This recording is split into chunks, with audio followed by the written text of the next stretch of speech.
What's happening? Benton here. The Lord is my shepherd.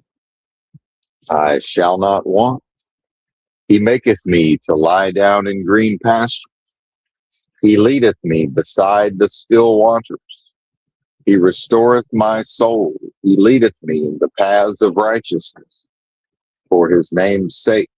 Yea, though I walk through the valley of the shadow of death, I will fear no evil, for thou art with me. Thy rod and thy staff, they comfort me. Thou preparest a table before me in the presence of mine enemies.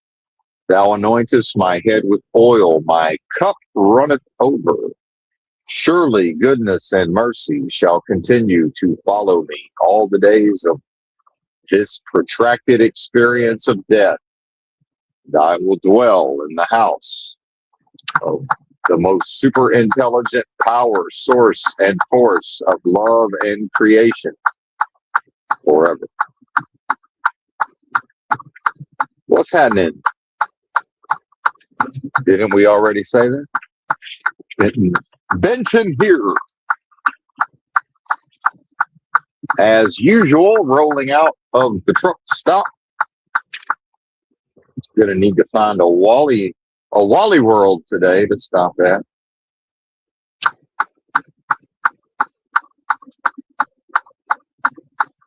Got all loaded up yesterday. Three loads, 3 drops, 3 shippers. Interesting. In upstate New York, the first 2 just west of the Connecticut New York border. And there was a fatal accident involving an elderly woman, apparently, near the second shipment.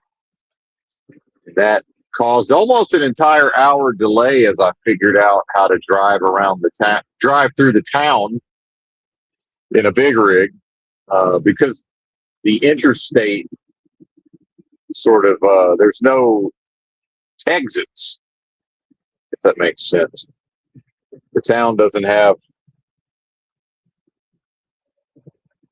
a plethora of exits. So the interstate it makes it to where one can't just necessarily drive alternate routes. That would facilitate a big rig, if I'm making any kind of sense. Eventually figured it out. Got some funny looks from the locals. Ran into at least 2 locals who didn't understand the wide turning of the big rig, or in somewhat typical Northeastern cultural fashion, just figured it wasn't their problem. As if honking at a, 20+ ton vehicle is going to do anything. Or no, 40. I've forgotten how tons work. Yeah. Well, either way. 40,000 pound vehicle coming up there. Yes, 20 tons, right? Am I hallucinating? What's going on here? Currently in Pennsylvania. So that happened, and then the first shipment was quite interesting. It was at a modern new warehouse, and I can clearly see the writing on the wall. It makes sense why all of this English language proficiency is going on, because at this facility there was a very limited amount of human interaction. A lot of signage, go this way, scan this QR code, check in on the app. In fact, the only human contact was when they gave me the bills of lading. Remember, folks, when I was a child, they said we're going paperless. That's what I was told, the gaslighting of that. Well, maybe partially, not entirely.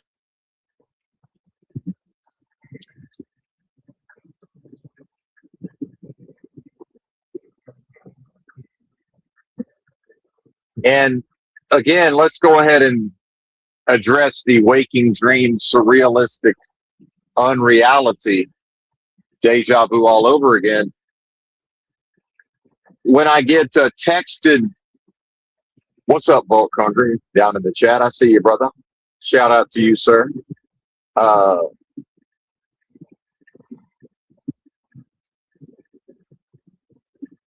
So this is comical, and it's a reminder that this place is never entirely, quote, real. So, as all of this is going on in the news cycle, I get my dock assignment, and as I'm backing into the dock, and if people aren't aware, my backing isn't the greatest, and for some reason, just my bizarre setups, it really draws a lot of attention for whatever reason. A Hispanic person in a day cab who was obviously looking for the shipping office just drives right up to me, jumps out, and is, almost like physically getting in my way and wants to talk to me about where the shipper office is.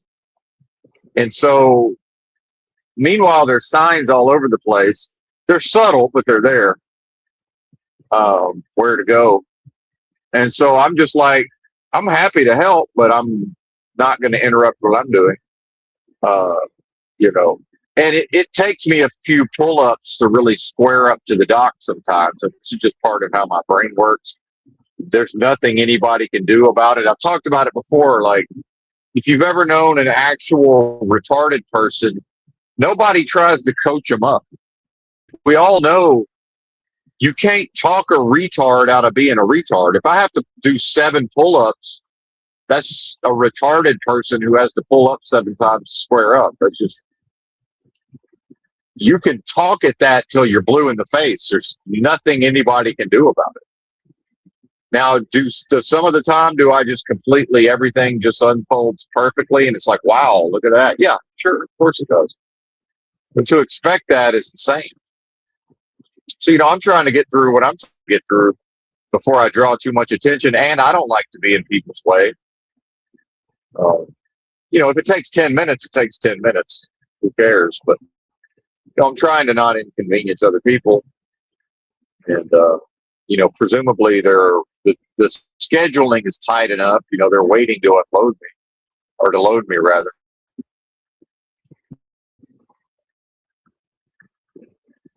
And I'm like, basically, keep going. And then he wants to keep talking to me, and I just said no Spanish, which is not, I don't mean it as an insult towards him. It's like, I don't, the language, if you can't understand what keep going means in the context of where is the shipper office, or where is shipping, I don't know what to tell you, man. Like, how do you think I found it? And sometimes I ask drivers, where is the shipping office? I usually wait till they're parked in their trucks at the dock and they're just sitting in their driver's seat. I mean, I guess I could just knock on every truck.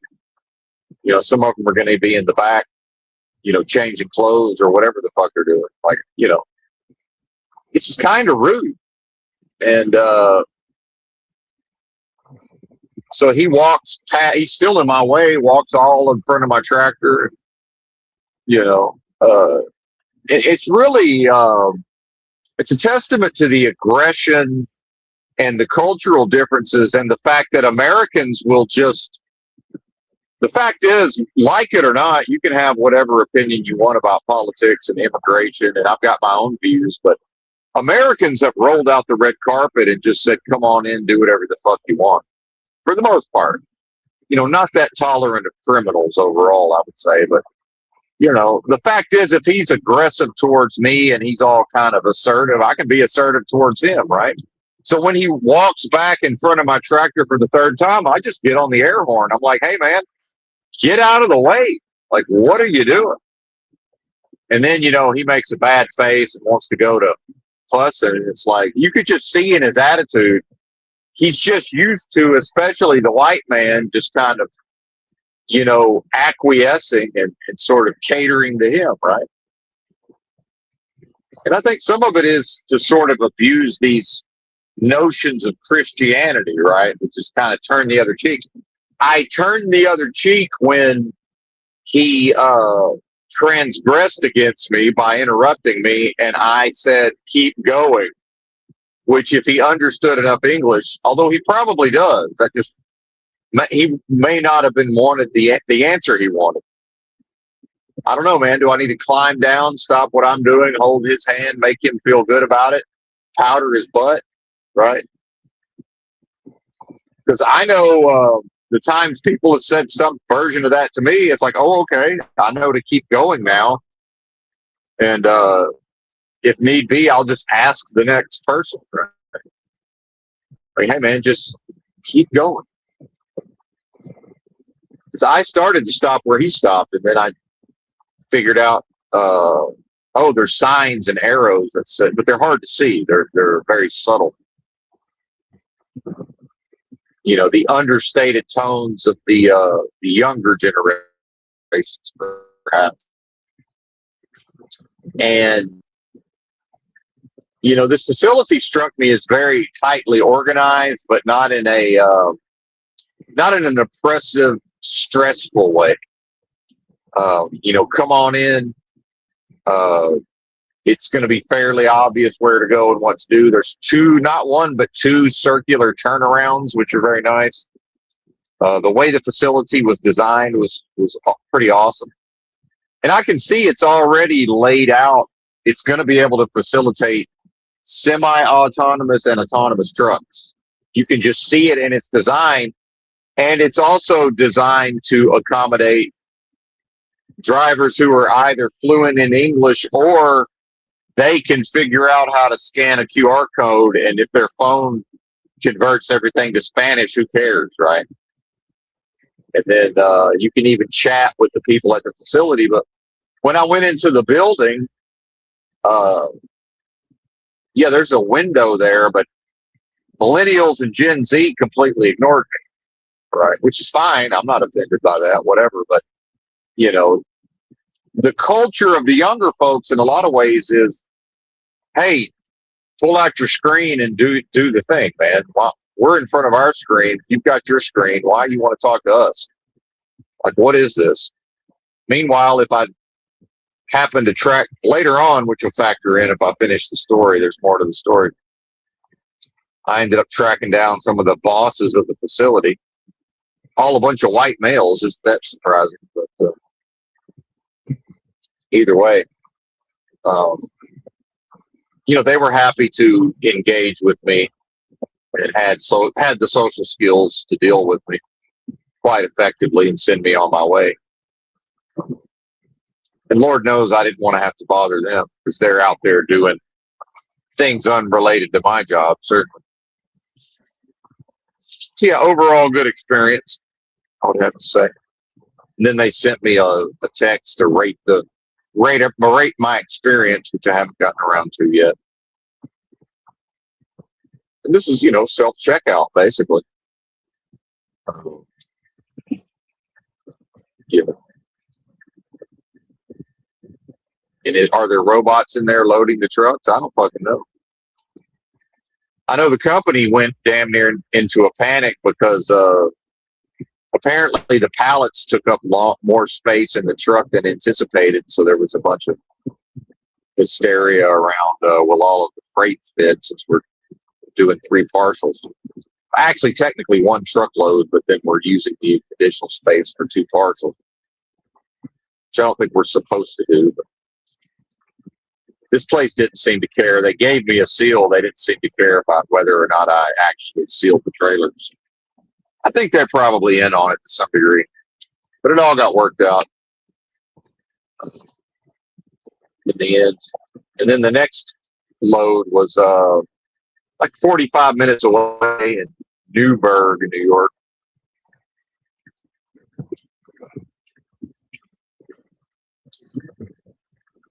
Seemed like a decent town. Lots of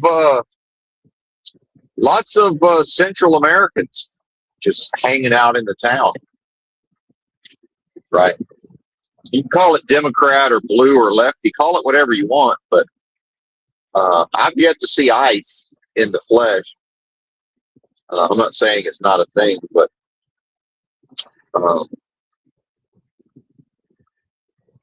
Maybe, I don't know what's going on. They seem to be hanging out waiting for labor. And then again, it is the holidays, so they probably just don't have anything else to do. But a lot of Hondurans, if I had to guess, just sort of walking around the town or milling about. There you go, milling about.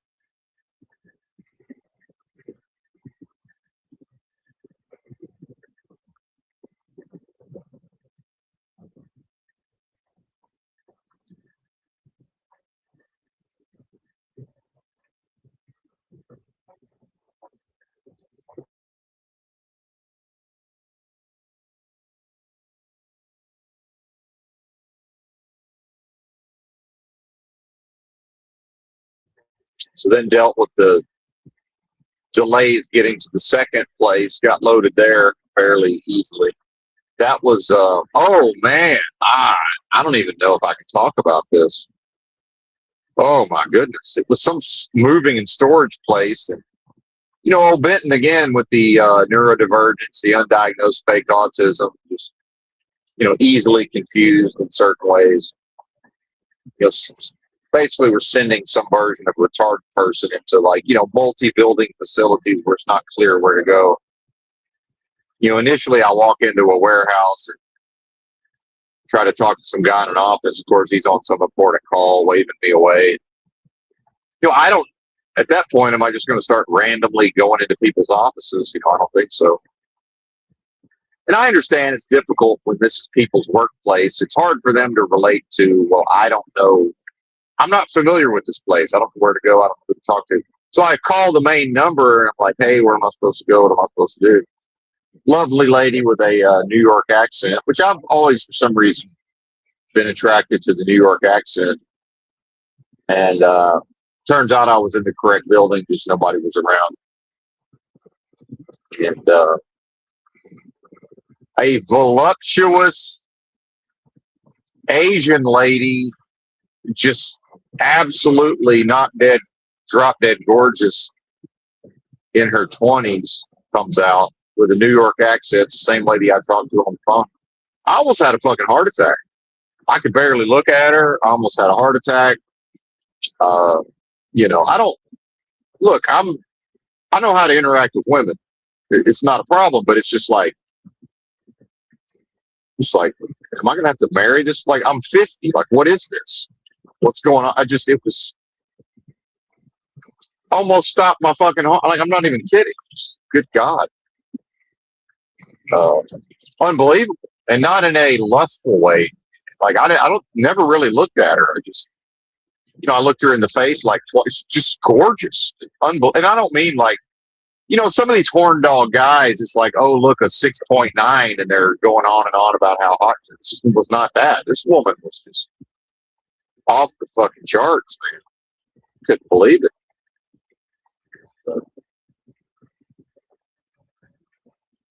By the end of they like, look, everybody likes attention. So a woman can tell when a man finds her attractive. I mean, I have no control over that. So she's almost, I felt like, prolonging the interaction, and I'm just sort of trying to wrap it up. So I was like, I got to get away from this broad. This is crazy. Get me the fuck out of here.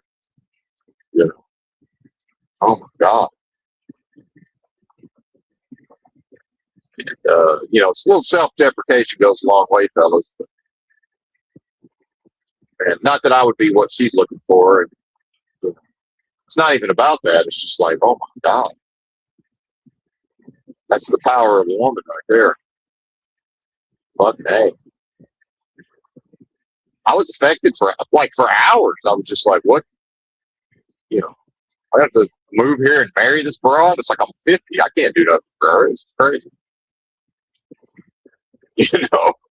What the fuck?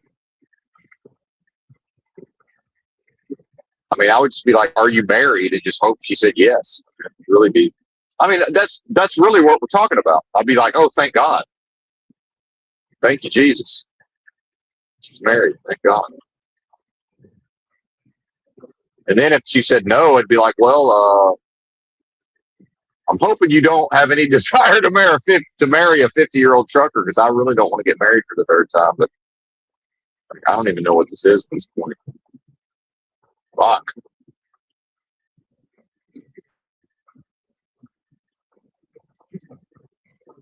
I mean, how is that real?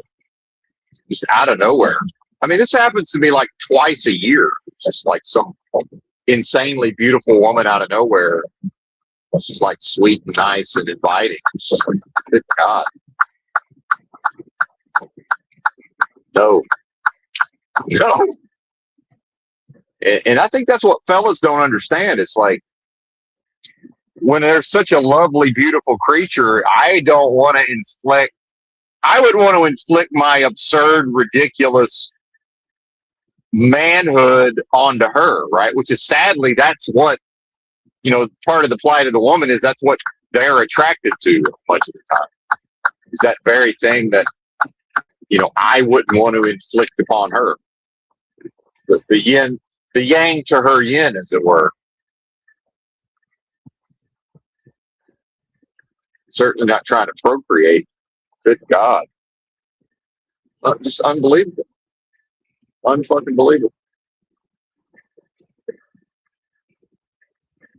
And I went down the Asian rabbit hole. This is not a fetish. I went down the Asian rabbit hole in the 90s. And in fact, my first wife is Vietnamese. I mean, I can tell, because a lot of white guys can't tell, just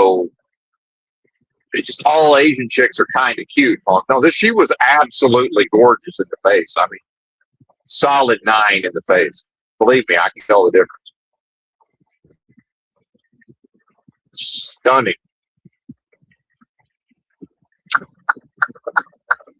And like I say, the body, it's just, I got enough of a look when she walked out that was like, well, I'm good there. I don't need to, really no reason to go back for a second look.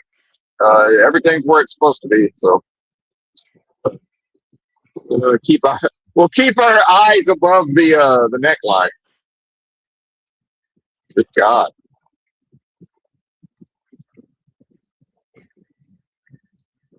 I mean, I almost felt like I was like, hey, sorry, I forgot something in the truck. Just go lay down.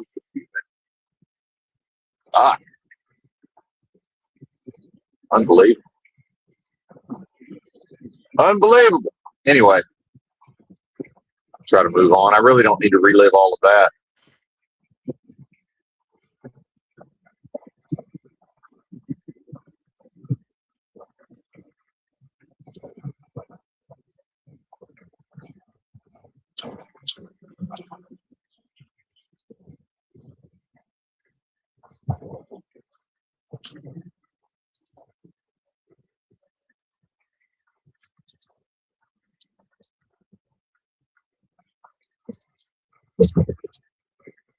Yeah, we had a lovely time there getting loaded.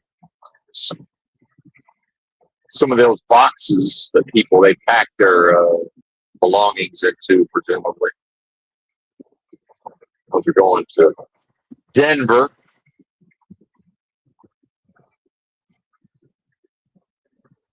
I guess to a warehouse. I don't know. Pretty sure I'm not going to be delivering to anybody's neighborhood.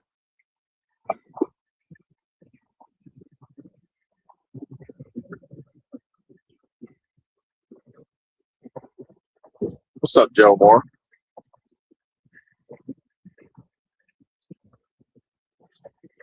And then the third load went really, really well. We had just enough space, though. I mean, it just barely fit, but it fit.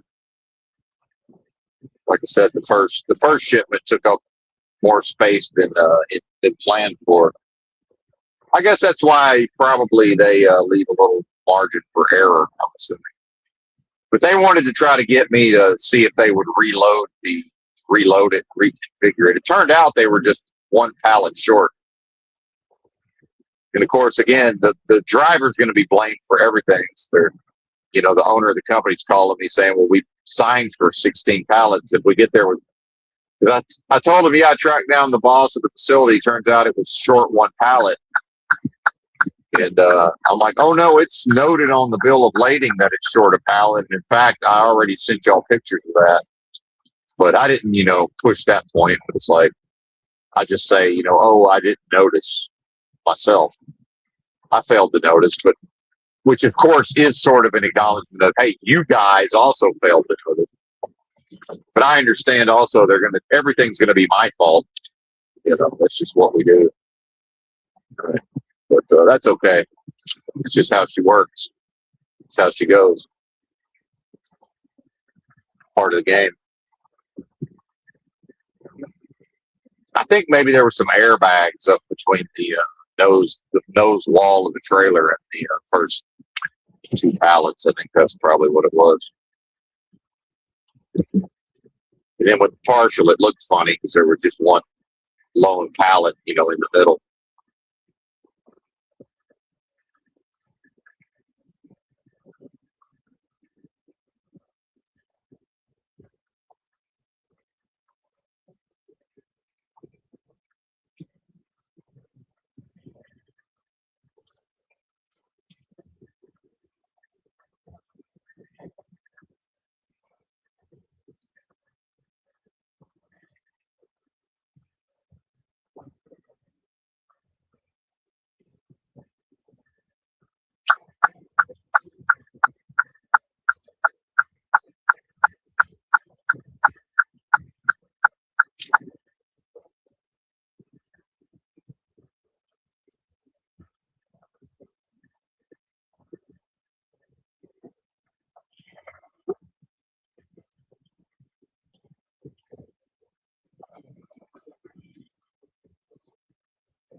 Man.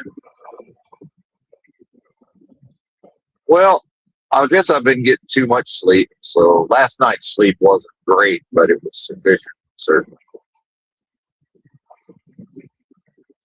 I thought maybe there was going to be winter weather, but I did not bother to check the forecast.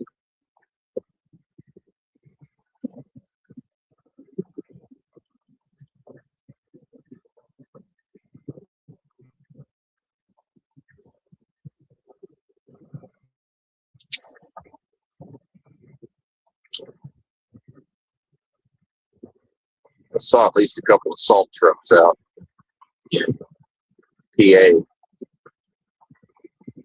towards the end of the shift. Of course, I'm driving away from that area anyway. It's funny though, from when I was younger, the general public seems to treat any amount of snow and ice now like it's an apocalypse, it's some gigantic storm. That's probably just because of how much the media hypes these things up now for ratings or whatever to get eyeballs and clicks. Because there was some winter weather for a few days. I mean, it's winter time. It's what happens. Or it's, close enough to the winter solstice anyway. It's close enough to winter.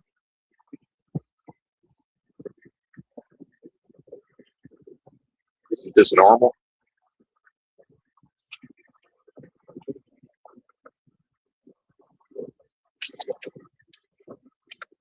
Like I said, they lost their minds. The first bit of snow I got into around St. Louis, these people lost their fucking minds, man. Sliding off the road, crashing. It was around Thanksgiving. Maybe everybody was drunk. I don't know. It's bad. Because look, it's not bad conditions when I'm hauling ass. Because I slow the fuck down in any kind of snow and ice. I was hauling balls compared to everybody was driving just fucking nuts, man. But still driving careless, like they weren't driving cautiously, very careless, still managing to carelessly drive. It's bizarre.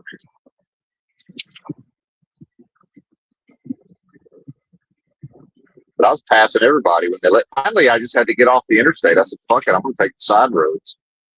And the locals were crashing on the side roads. I passed like 3 crashes on the back road as it was. Something ain't right. And that was in Illinois. Yes, something's wrong. People have further degenerated. You know, maybe it snows and a drunk or two slides off in the ditch. That's normal. They were crashing into each other on the side roads. What are y'all doing?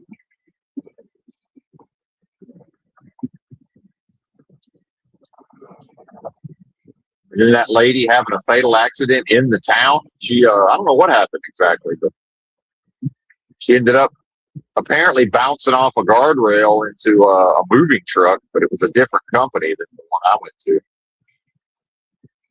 Closed the road that I was supposed to be taking to get to the place. Of course, it's a small town, so everybody, by the time I made it there, everybody knew what was going on. They knew the whole story. Word gets around.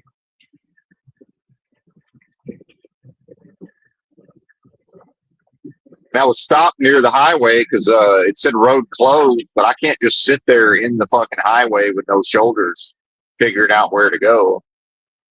I'd already seen at least one low bridge. I can't just willy-nilly start driving around town. So I pulled off onto the closed road and just stopped there to figure it out. And enough people were turning down the road. I got out and directed traffic for a few minutes. And called the police just to tell them, hey, I don't know what's going on, but if I got to back out onto this highway, somebody's going to have to come give me an assist. And a day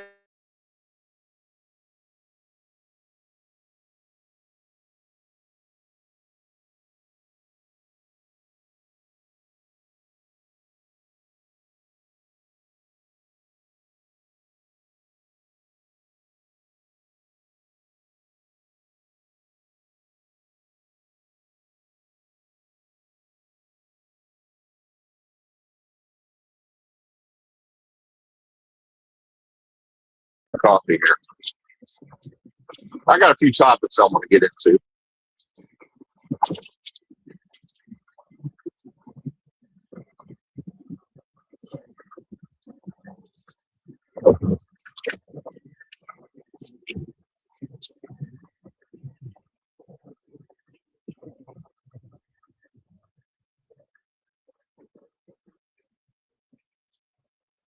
Guess it's time for more egg drink. Yay, egg yolk. Nutritionally, I'm starting to get to where I'm down to 2 egg drinks a day. I'm starting to get to where probably one will be enough pretty soon. It's probably a good sign. Now, I like to space them out more than this. Just had the first one not too long ago, but it takes too much time stopping again to make the second one. I make them both at the same time.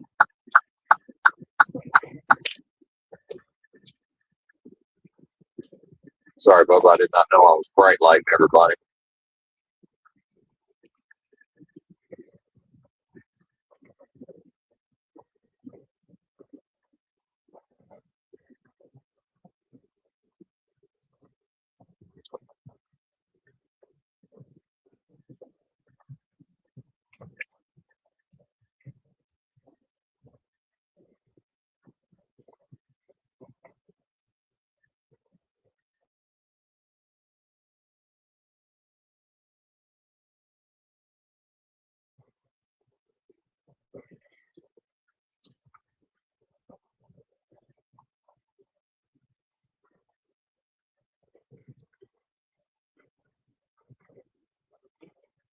It's like I need to air up some of the drive tires.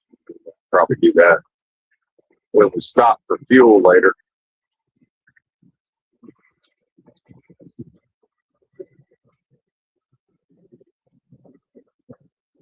Yeah, people's driving more and more, man.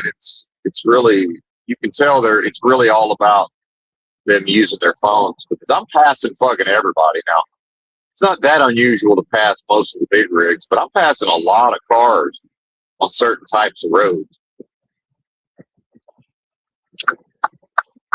Yeah, there's a car up my ass this whole way. It's like, yeah, I'm happy to get the fuck out of your way. It's 10 people in a row going slow as fuck. I don't know what to tell you. I can't. I gotta pass them. Because now I'm in the slow lane, and they're gonna take their sweet ass time passing me. That's for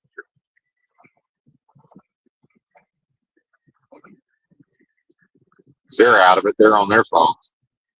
They don't know what's going on. Now they're starting to figure it out. And I drive slow when I had a car. Fair enough. But, hey.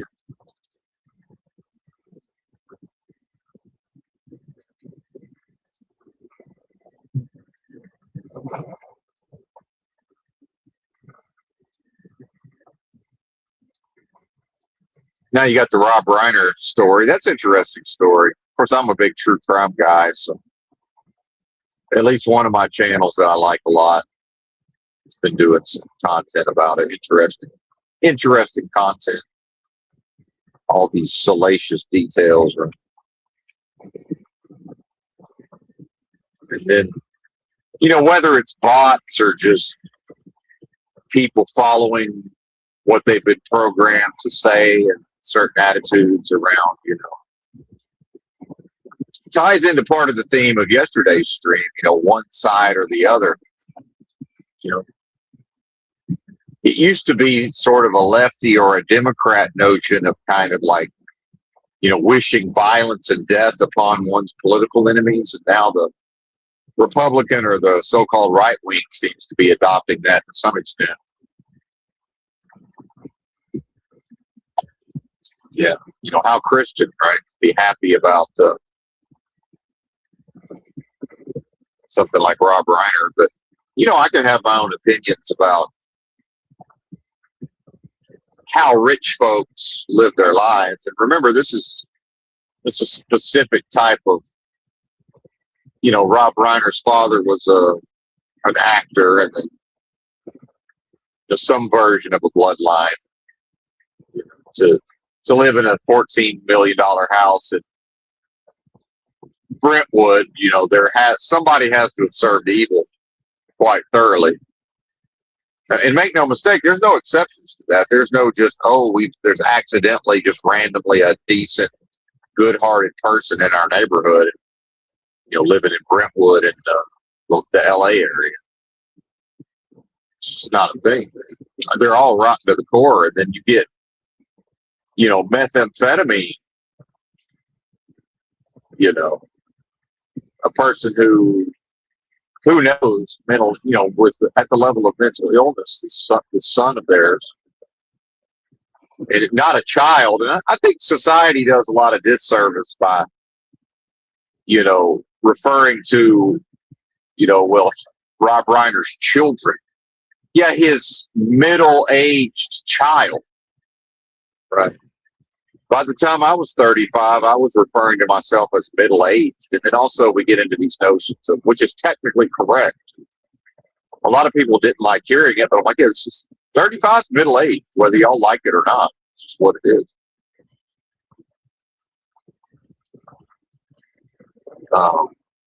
And the cultural obsession with youth and all of this.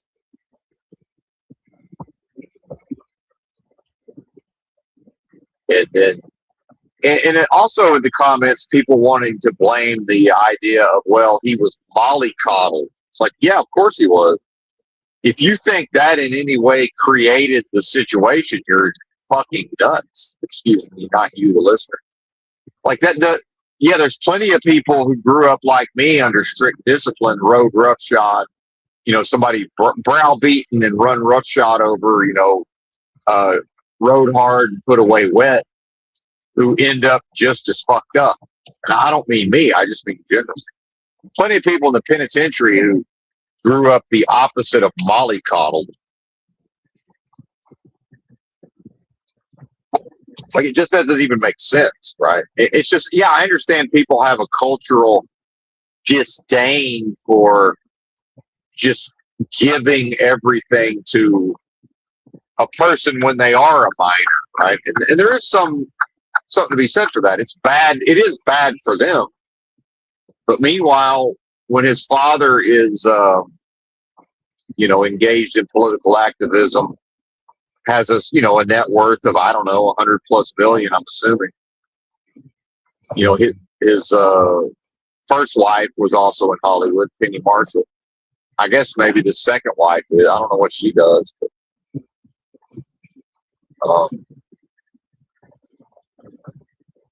I think Penny Marshall's passed away. They divorced in the 80s, I believe.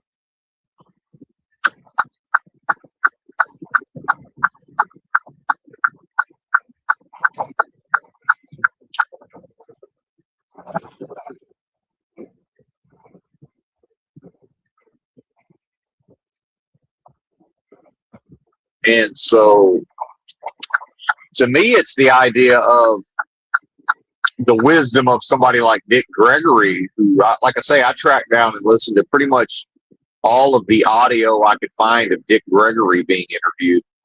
Rest in power, or may peace be upon him. And he talked about one of his, and he had like a bunch of kids. One of his sons called him at a certain point, was like all crying and, Dad, I'm hooked on crack real bad and I need your help and blah, blah, blah. And Dick Gregory's like, why are you calling me? I don't know. I don't do crack. He said, I don't know anything about it. You have to find somebody who knows what the fuck you're talking about. I mean, and Dick Gregory has a very humorous way of relaying these things, but it's like, why are you calling me? I don't know anything about it. And furthermore, like, you want some money? Like, what is this? But Dick Gregory, probably not the type to, be overly generous to his children, but then I'm sure they had whatever they needed. I think probably he just made sure his wife had enough resources and he probably just let her deal with it. I'm assuming.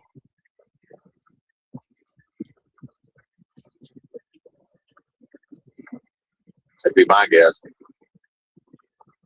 And so the whole thing with Rob Reiner and his involvement with his drug addicted son, it's like, yeah, man, he can still love and accept his son, but it's like, yo, man, we don't know anything about that lifestyle, and you can't do that here, right? It's California. Yeah, smoke all the blunts, on the back porch of the guest house you want, and drink, of course, drink alcohol, and then partying is accepted. You want to have your friends over and maybe snort some cocaine on the weekends, right? Maybe a little Molly, but you see, this is just all normal in those circles. And of course, the son, I forget his name, Nick, I guess, would have had, without ever, again, what have I been talking about on here? That rich people never have to do anything. They don't have to do anything to maintain their lifestyles. Nick always had access to resources, right? Now, the fact that I think where middle America gets confused, he wasn't cut off financially. This guy couldn't run his affairs. He's such a drug addict, he couldn't rent an apartment. He couldn't, did he even own property, right? Like, he was not capable. This guy was not competent to handle his own affairs. Let's just call it what it was. Could he go rent some seedy motel for a week? Yeah, he's going to get kicked the fuck out. So when he talks about being homeless in Maine or New York or whatever, number one, why is that as far away as possible from Southern California? Why is he as far away as he could be? Like, you think he can't hang out and do drugs in California? Why is he having to escape to the fucking Northeast? Like, so that means something. And then he's talking about being homeless for a night or two, or even weeks at a time. It's like, because nobody would have him, right? At a certain point, it was like, yo, man, get the fuck out. That type of addict. Except who's not going to kick him out in the long run? His parents. And why? Well, probably because they're so narcissistic. That's a reflection on them. They can't reject their son. If they know if they set him up in living quarters, he just physically destroys it. This is a person who physically destroys whatever cage you put him in. And the fact is, you got a pretty sizable percentage of street level homeless people not having access to resources. Yeah, you can house them all you want. They're going to destroy that's a cage from their perspective and the perspective of the demons that infest them. They're just going to destroy it. Period. End of story. That's what's going to happen. You know, whoever can halfway follow the rules and, you know, deal with the poor living conditions, yeah, they get to live inside in San Francisco, LA, or, you know, New York or wherever. That's still going to be a hell realm of, you know, nightmare bureaucracy, and maybe just willy-nilly they're going to just get kicked out for no fucking reason. Yeah, all of that's going to go down, but you know, in the long run, they can mostly be housed. That's not what this is. Just, again, it's spiritual warfare. And, you know, why was this guy unable to go along with the family bloodline of serving a world of death and a game of lies? Well, I don't know. Maybe spiritually there's something in him that this place has to make an enemy of and put him under maximum spiritual attack. I mean, I don't fucking know. It's possible, right? Why was he so tortured? But then Rob Reiner is living some kind of charmed life. But then Rob Reiner is so discontented that he's out here. But then, of course, the system is using him to promote certain political ideas. And, you know, Jimmy Kimmel needs somebody to come on, you know, agree with them, and they can sort of bond over, you know, they can bond over Trump derangement or whatever, you know.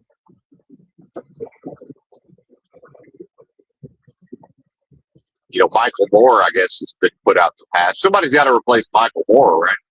I haven't heard much out of him lately.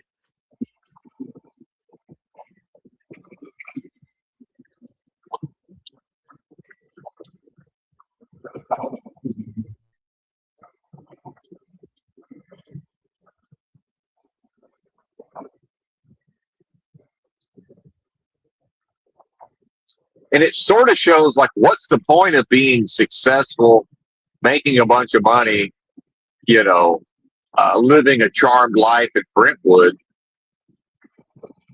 and you know, these are the outcomes.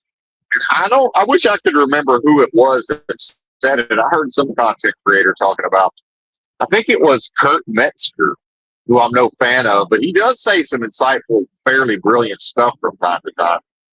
Comedian Kurt Metzger. Why are none of these comedians funny? But, you know, he's big into the conspiracies and such, but fairly brilliant dude, I'd have to say, overall. But definitely demonically oppressed.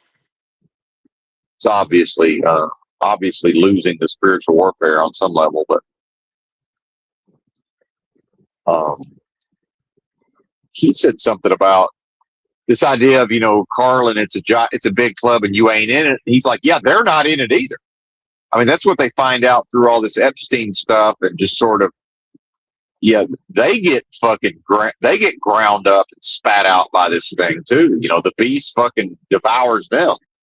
It's like, oh, Rob Reiner, you think you're protected? You think you're fucking blessed into some, you know, eyes wide shut system of whatever? It's like, yeah, here you go, buddy. You know, you and your wife's throat, not you, but Rob Reiner and his wife's throat slit in their sleep by their own fucking son, man. The most hurtful thing I'll ever do to either one of my parents is tell them the truth. You know, that hurts. That's enough pain. I'll just tell them a whole bunch of stuff they probably don't want to hear. I would never do anything to them. It makes sense.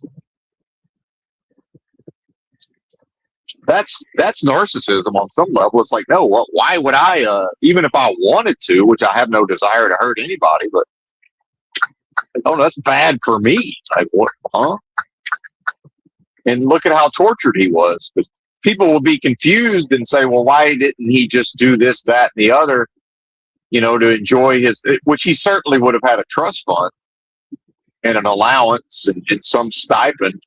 It's because he couldn't enjoy it. You can call it mental illness all you want. It's demonic oppression. And then meth is just it's a one-way ticket to Satan itself. What do you think meth is?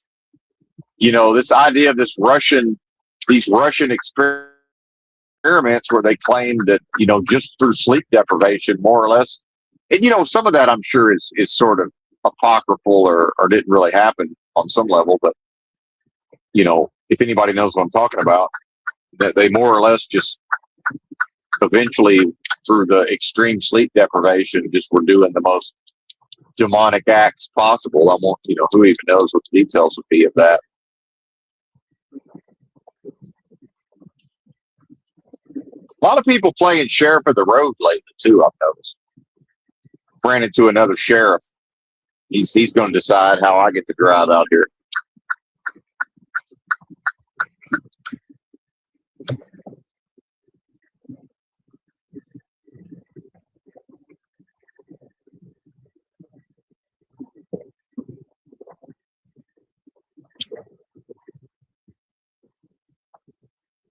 He's the boss of the road. And it's spiritual attack. Really it's they're the boss of the road when it comes to me. See, they don't do it to other people. I've noticed it happened to me last night. A trucker did it to me.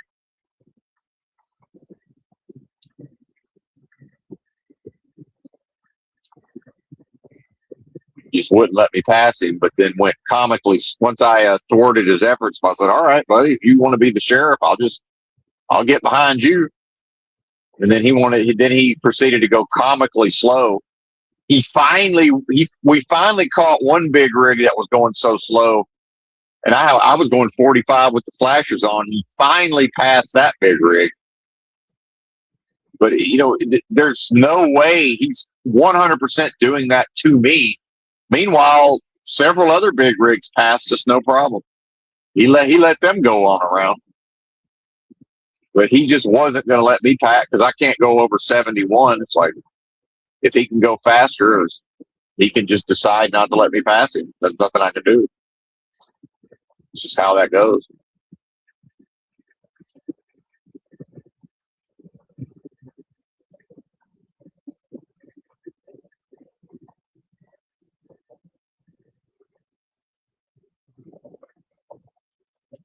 And then I think it also, the Nick Reiner stuff, if that was his name even, I don't even know, was that his last name? It really shines a light on Hollywood and American culture and society in a way. This notion of the things that is just taken for granted, leads to fulfillment and enjoyment and, what people are supposedly working towards. It's hollow. It's meaningless. It's void. It doesn't mean anything. Now, yeah, some of us are well adjusted and developed enough that if we just tomorrow had access to enough resources, and some of us do have access to resources, I'm contented and at peace for the most part. Surprise, surprise, even without, having more or less guaranteed access to resources. Same condition. So clearly, to provide certain individuals with guaranteed access to those resources, well, that doesn't then create a condition within them. And in fact, it can exacerbate whatever condition they find themselves in.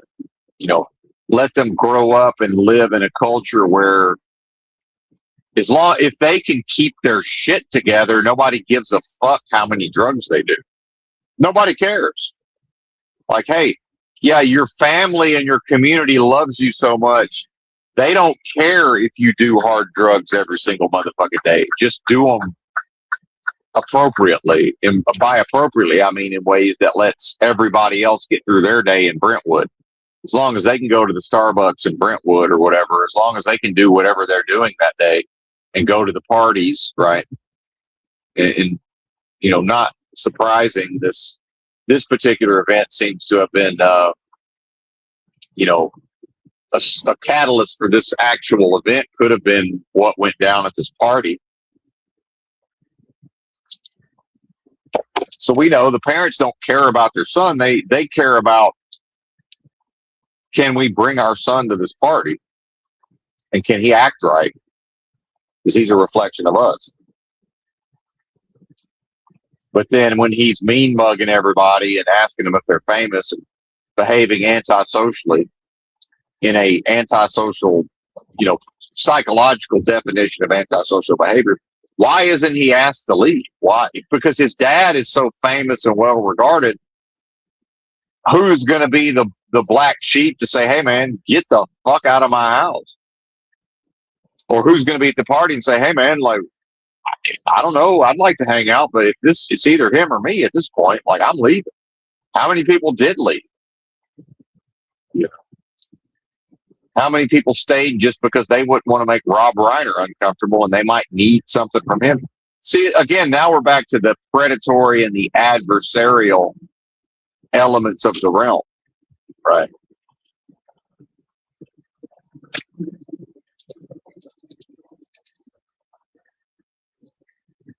I'm about to give up on trying to make any time through here. This is basically becoming impossible. And again, there's no volume of traffic. There is no traffic. This is humans looking at screens, making it effectively impossible for me to go much faster than about 62 on average.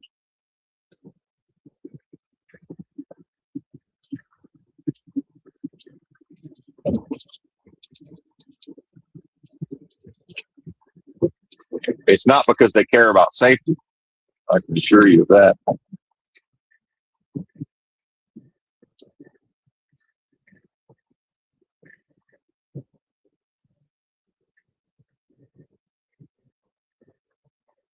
And again, it's the NPC normie normalizes everything that's not incongruous. So yeah, we got off the charts, you know, certain types of crimes and certain events. It's just been so normalized that, you know, I don't think most people have any regard for safety whatsoever. Now, some do, but I'm talking very generally. Yeah, there's a lot of lip service paid, but I see a lot of reckless behavior, especially post-pandemic. I think people have realized, oh, this is quite tenuous, and there really isn't any such thing as safety and security. But people are still expected to perform ideas of safety and security, right? Because if Rob Reiner and his wife gave a flying fuck about their safety, they wouldn't have let that kid anywhere near them. And I didn't tell my own parents, my own mom. I said, we grew up with a kid a few years younger than me in the Jehovah's Witnesses. His daddy ended up being schizophrenic, and he's most likely schizophrenic. And he started calling my mom and some of my family talking all crazy. And, you know, they don't understand. It's like, yo, don't y'all get it? These people go off the reservation and just start doing fucking Harry Carey, which that's not even what Harry Carey means. They start fucking, you know, it turns into Charles Manson on some level, you know, helter skelter. It's like, yo, you can't be entertaining this. I said, if he calls back, don't answer. And my mom talked to him. I'm like, what the fuck is wrong with you? You can't, this is demonic activity. And this idea of, well, he, you know, we grew up with him and this and that. Like, yeah, sometimes we grow up with people who will do helter skelter. Yeah, sometimes that's what happens.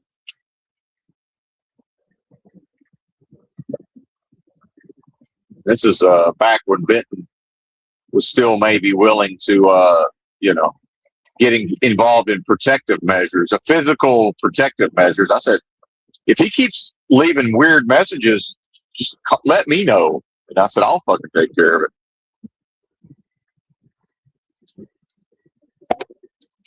He was asking about me apparently. Like, yeah, I'll go be his friend for about a week, and then nobody will ever hear from him again. Be like, okay.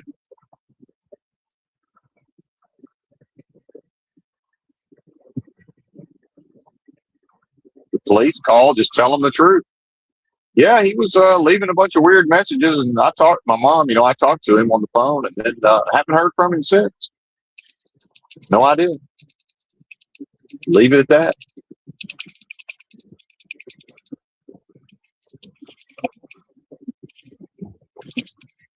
I ain't gonna tell him nothing.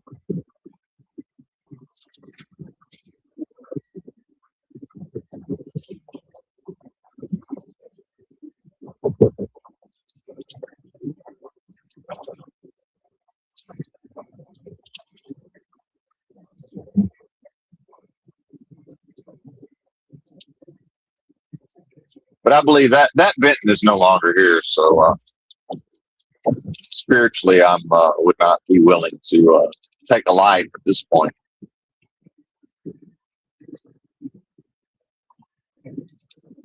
Even though some of my own rhetoric, it's like, well, is that even a life? Well, yeah. Again, that's the demonic oppression. Can I kill demonic oppression?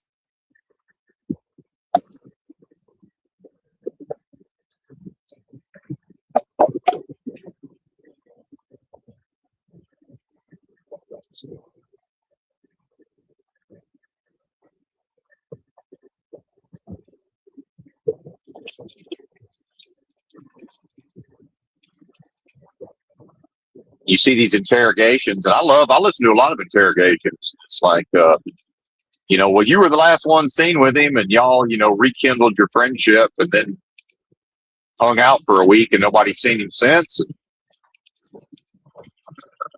There'll never be any questioning because I won't be interrogated about it. So it's like, all right. They'll either charge me and we'll have a trial, or we won't. I mean, then I'll either be found guilty or I won't. So, good luck to you. Bet you don't find a body.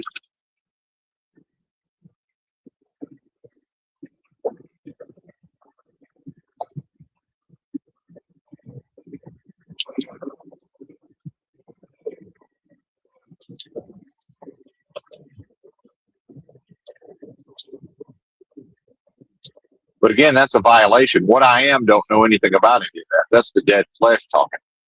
See? That's the dead flesh talking.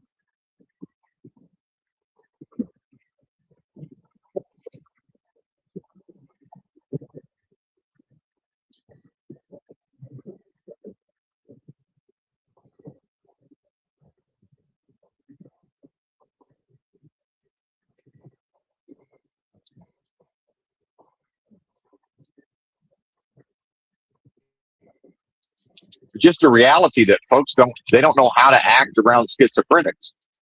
Yeah, stay the fuck away from them and don't say anything, to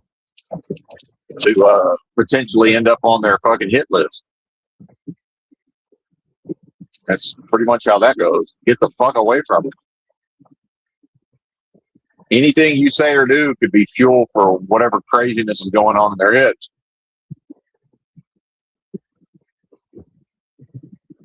But yeah, keep sending Nick Reiner to rehab. I mean, imagine sending him to like 18 rehabs. It's like, I mean, clearly this is not going to take, right? And then, are they willing to just let their son, some people just can't let their children, again, middle-aged 35-year-olds, just let them be on the streets. And if you look at him, physically, in those last few pictures, like he must have been on some pretty fucking strong psych meds, all puffy like that. Looked just totally insane. And then there's older pictures where he's thinner, and you can tell he's just fucking gacked out of his mind, just completely out of his head. God knows what.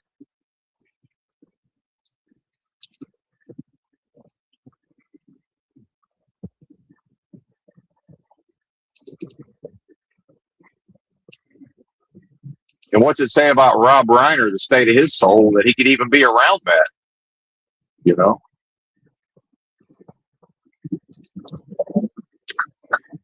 I couldn't be around it. I mean, I've been around it to some extent, but in the streets.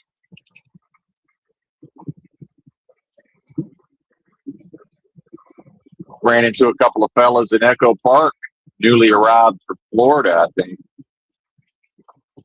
Just depraved meth heads, man. One of them seemed to have a little bit of so-called humanity left, whatever that is. The other one, man, you just like, this is a walking demon. You just know it. That's a walking demon. Well, I mean, you know, treat them as such, you know. Give them a wide berth, and you know, make sure not to get involved in any entanglements.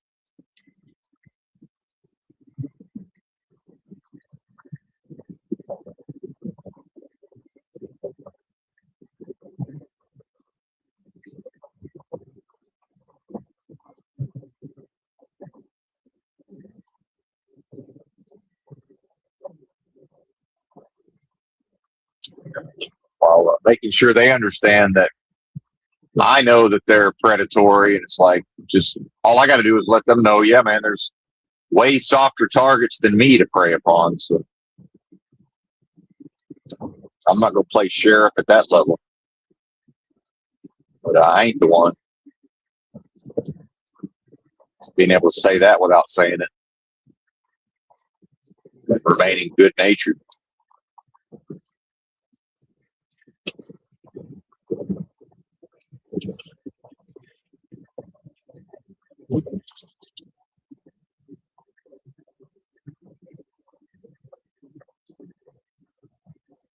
You know, like say Rob Reiner's, why would his son, you know, go post up in a fucking travel trailer on the side of the road in Echo Park, Los Angeles?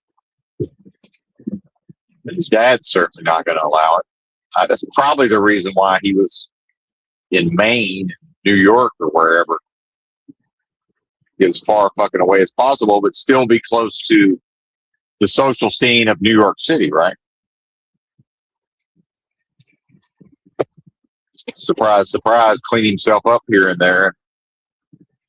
Still be able to move in those circles, those familiar circles.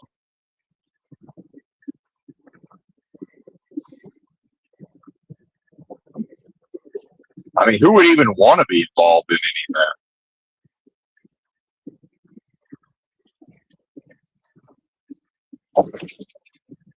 You look at like a Billy Bob Thornton, who, I mean, certainly has had to serve evil, or chosen to serve evil to some extent, but, you know, I heard him in an interview, and he's culturally, you know, from a very similar culture to the one I'm from.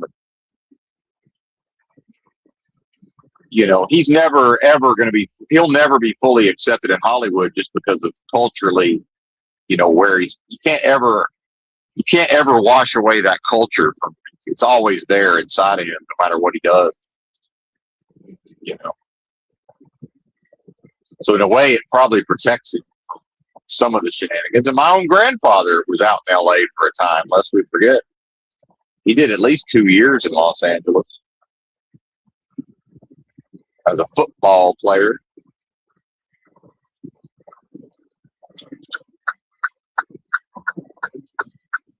Some degree of fame.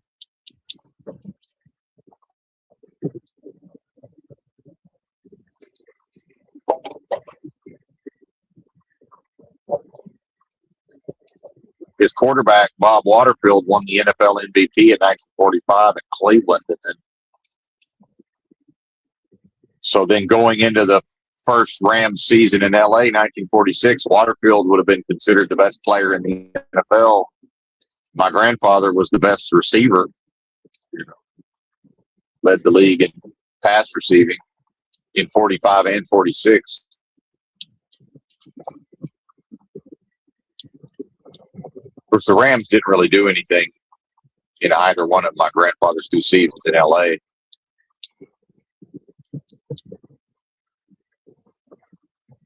'46 was the first time they brought back black players in the NFL since they had last had blacks in the NFL in '33. And part of the whole game around moving the Rams to LA would have had something to do with since they were going to play in Los Angeles Coliseum and it was built with public funds. You know, the politically astute, liberal-leaning Southern Californians said, well, we have black taxpayers. The blacks helped pay for that stadium, so we don't think it's right to have a team here unless there's black players. So the Rams had like 2 black players that season.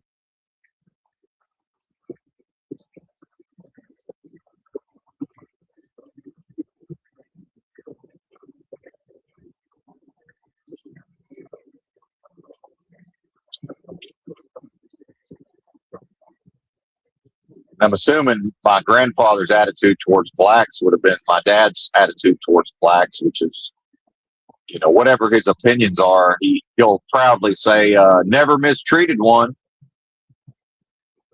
So, I mean, I guess that's good enough, right? All right, buddy. Well, there you go. That's something, I guess.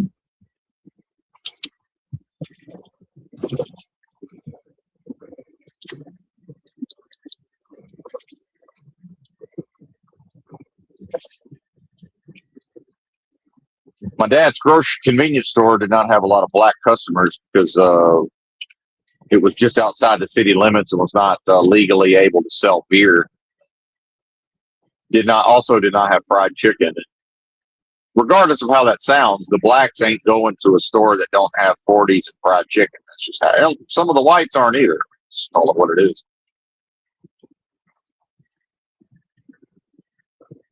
I'm not trying to make a joke.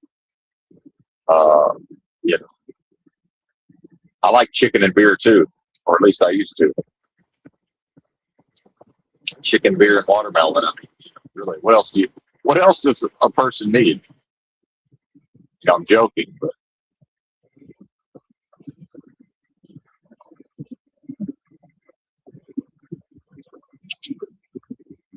serious, not serious.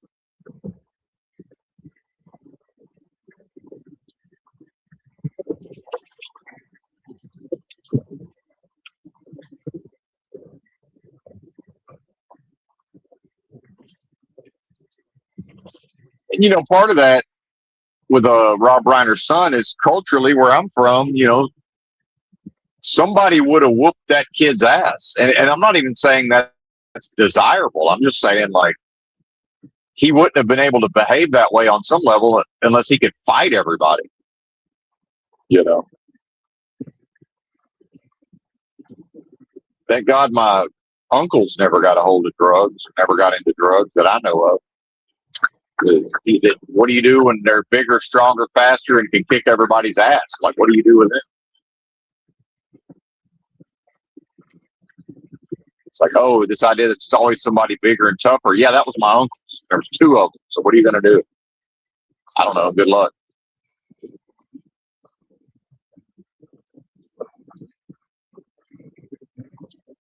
I know what I would have done. Ran the other fucking way. You just hope they don't try to chase me down because they're faster. But it's like, yo, man, what is this?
Oh, we're speeding. There's Popo.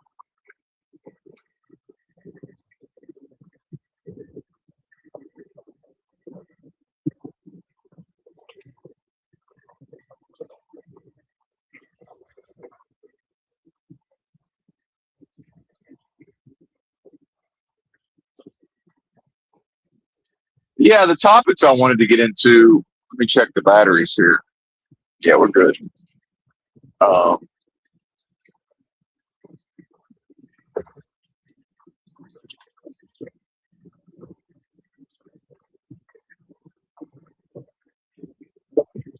Tragic Reality, one of my favorite channels. Younger fella, I guess Gen Z, his 20s. He's mid 20s, I think.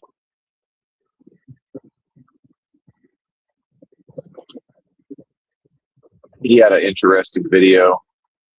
He's trying to cope with the realities of this place, and all the pressure to be accepted and conform.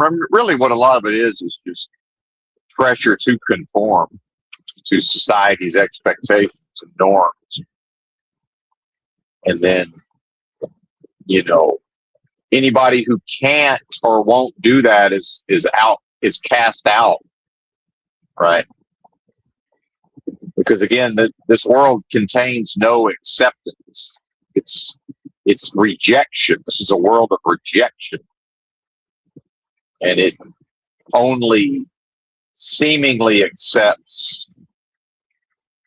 uh, uh, conditionally, which is really just to to not reject is not the same thing as acceptance. So they're two different things.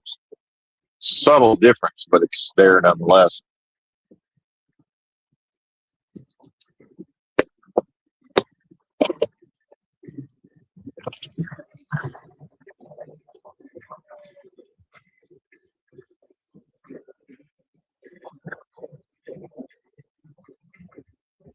Hang on, let me check the old route here. Sure, we're going the right way. Yep, we are.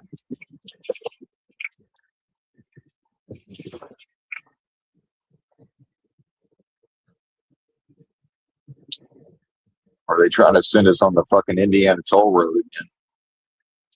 I guess I need to stop and check the route.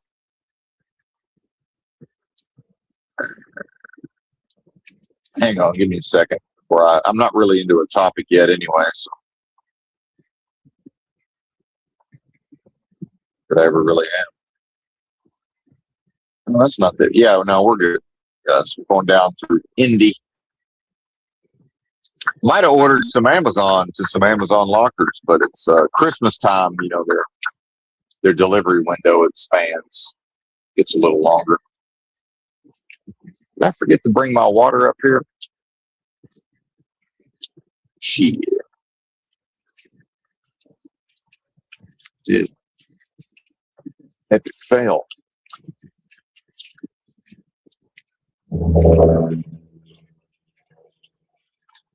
Easy.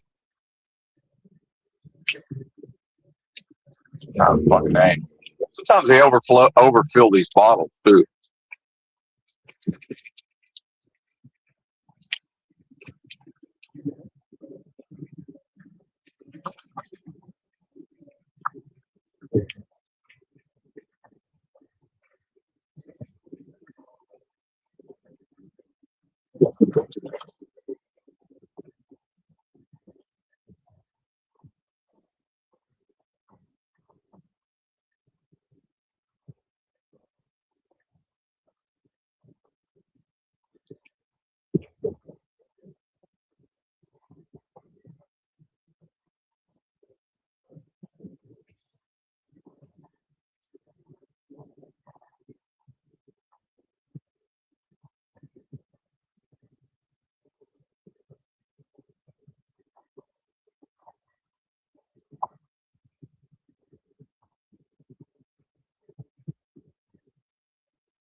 Hold on, I accidentally canceled the cruise control. Didn't realize I was going like 54, which is not really Shouldn't be a problem, except for some bizarre reason, it's fucked everybody else up instead of just passing the music.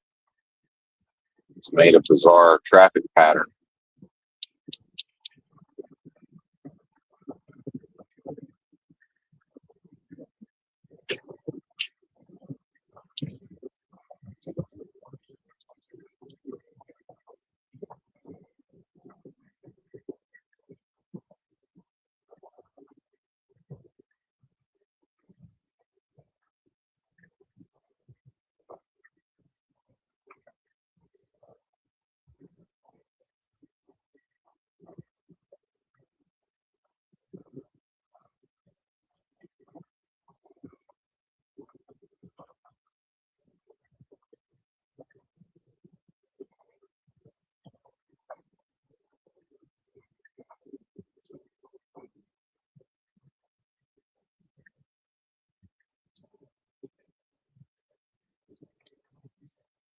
And I'm being thoroughly punished for my boo-boo here, my blunder.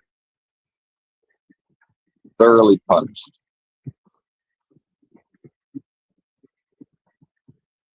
Can't go faster than about 60 now. Impossible. Unless I want to be in some gigantic clusterfuck of cars for no reason.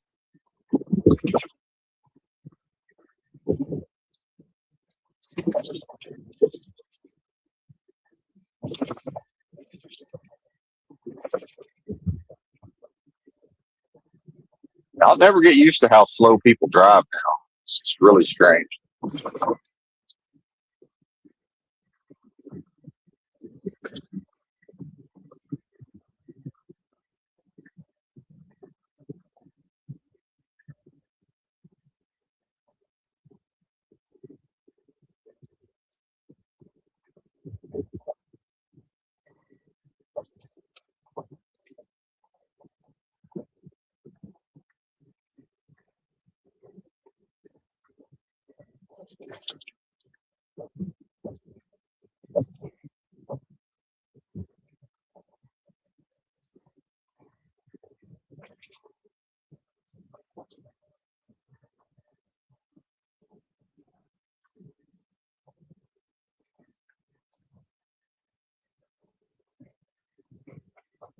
But yeah, back to tragic reality.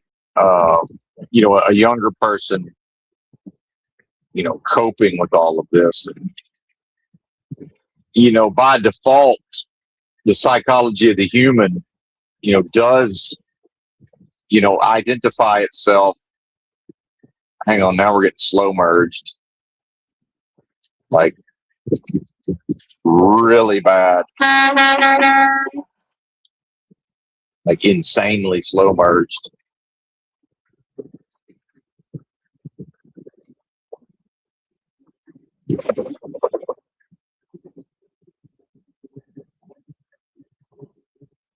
This is another bizarre phenomenon.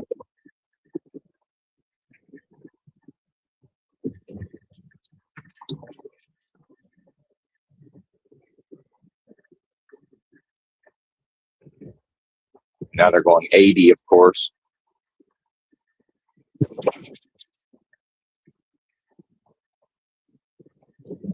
That's how that goes.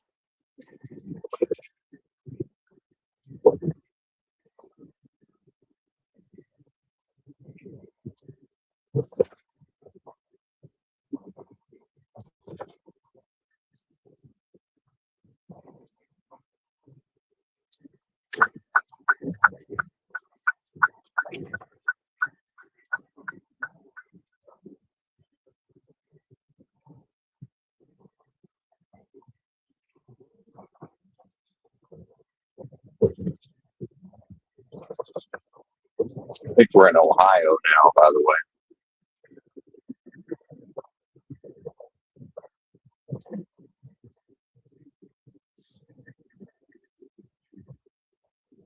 Yeah, it's interesting to hear his discourse on tragic reality. It'd be nice if I could actually play it and respond to it, but there's no way for us to do that, unfortunately. But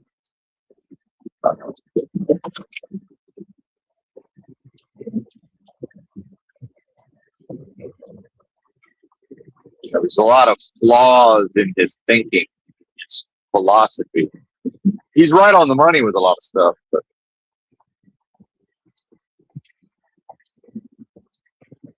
again, correct philosophy is the absence of incorrect philosophy, unfortunately. And earlier versions of Benton fell victim to this as well, but he's he seems to be figuring out, and I think I may have helped him in some way because I've written a lot of comments on his channel. He seems to be figuring out the no external meaning piece, but he seems to be struggling to fully accept and apply it. Right. So he was talking about, recognizing, doing sort of a thought experiment where he's, intelligent enough, and he's basically saying he could have applied himself in school, could have gotten good grades, could have went to a decent college, and went into some profession to be making a lot more money than he's making now. But he's recognizing that would not provide him with what he claims to desire, which is inner peace. And he framed it in the context of ambition, because the gaslighting of this world is to say, unless the individual, puts their nose to the grindstone, performs the American dream, which is to do more for less, right? To toil and slave away in service of already rich corporations, which can never be a virtue, by the way. Hard work seemingly performed for hard work's own sake. And so, in my view, he's half-stepping, he's pussyfooting, it's trying to sort of keep one foot in one world and one foot in another world, right? Or even to serve two masters simultaneously. He's making himself miserable on some level, whether he knows it or not. Versus old Benton here is committed to understanding that to seek at the level of ambition anything whatsoever outside of myself, there can never be meaning there. It's not possible. It can't happen. It's not. So the gaslighting is to coerce, cajole, and do whatever is necessary to get the individual to status quo social contract and conform to peer groups to then be accepted, except this world doesn't know anything about acceptance.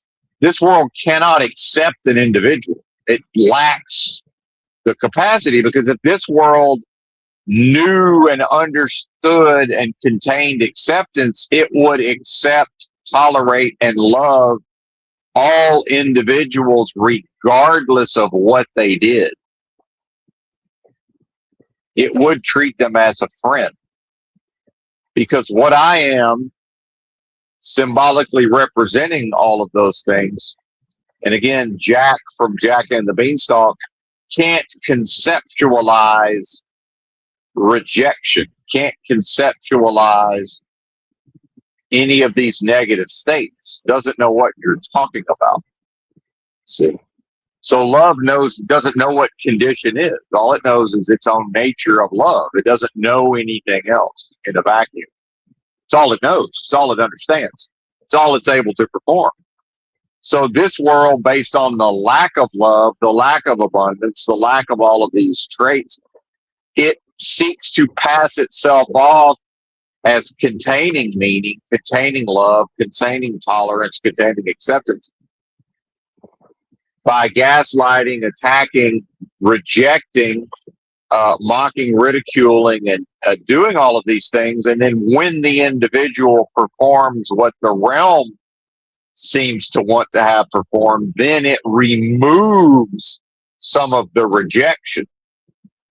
And then the difference between the high levels of rejection and the lower levels of rejection, that difference feels like acceptance. It's never acceptance, as we see in the story of Rob Reiner, right?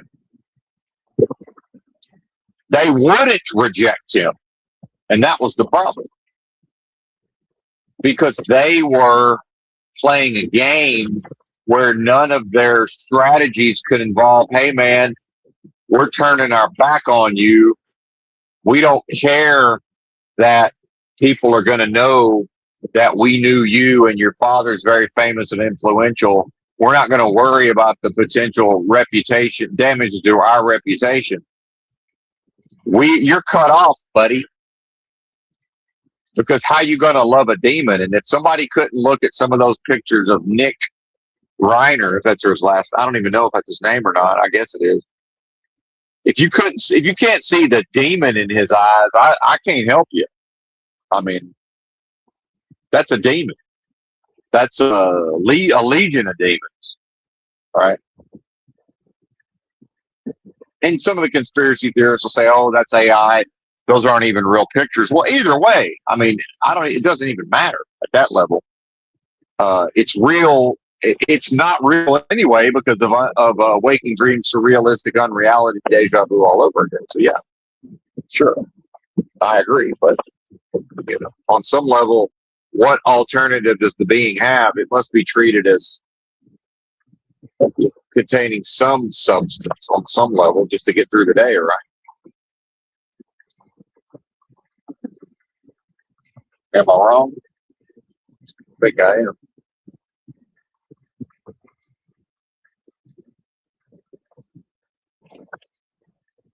And then, of course, part of the gaslighting of Christianity will be that, oh, well, Benton, now it's your job to go engage in spiritual warfare and fight these demons. And it's like, no, absolutely not. That's in my own experience. I've already done that in my own so-called life. What are you talking about? What I am is victory over death. No, that's for other folks to contend with. It's got nothing to do with me when it comes to Nick Reiner and Rob Reiner and all of these people. No, that's their cross to bear. Cross to bear. A death symbol, by the way.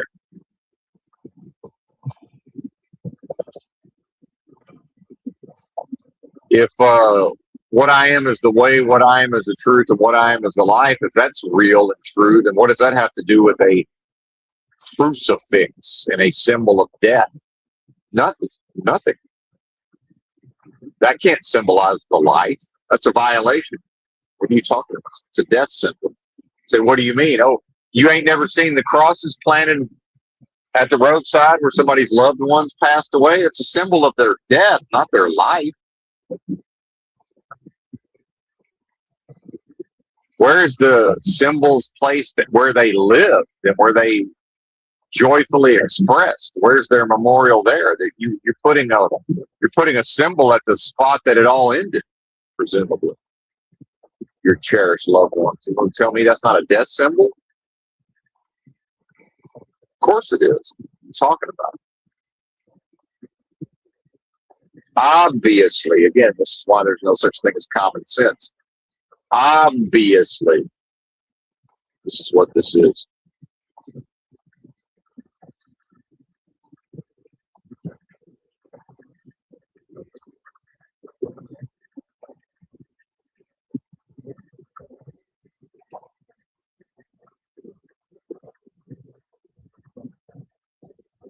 It's time for a bathroom break. Oh.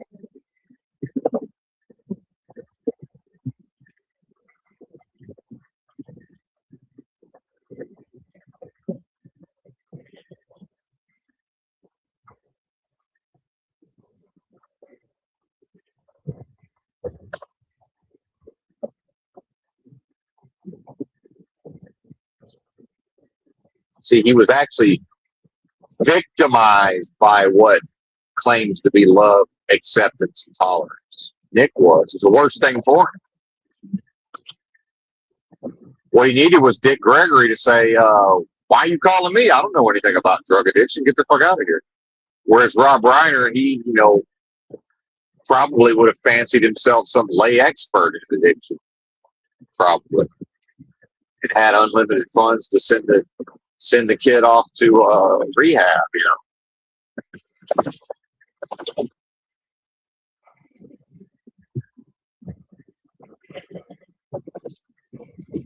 And then how did he stay out of the legal system? Is my question.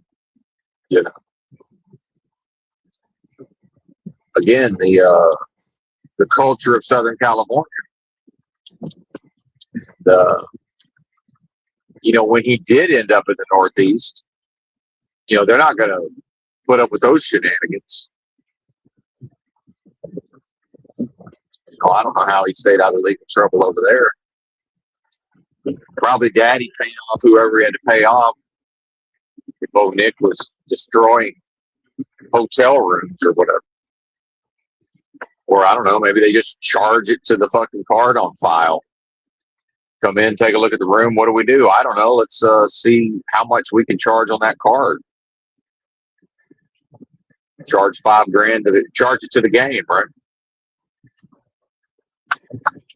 Somebody said he's famous. Dad's rich and famous.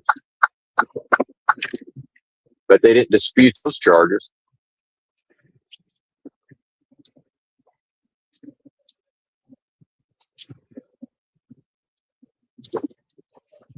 What do you think?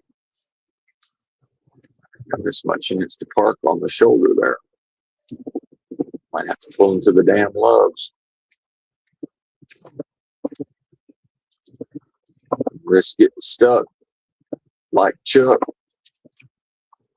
This ain't break time yet. Maybe we can fit up here.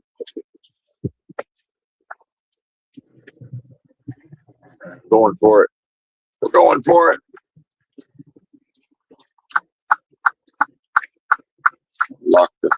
Lock the diffs. I'm gonna get stuck.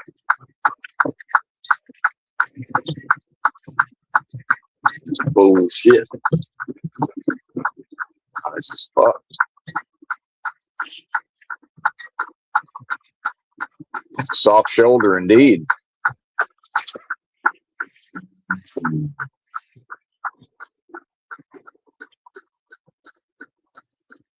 Oh, yeah, Michael less instead of Michael more.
I don't know what it is about this water, man.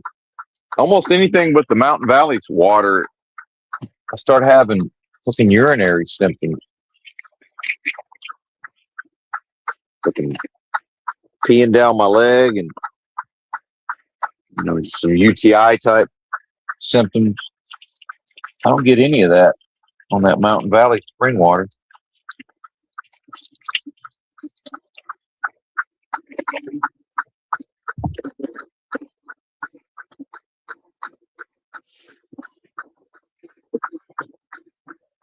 Interestingly, perhaps, or not.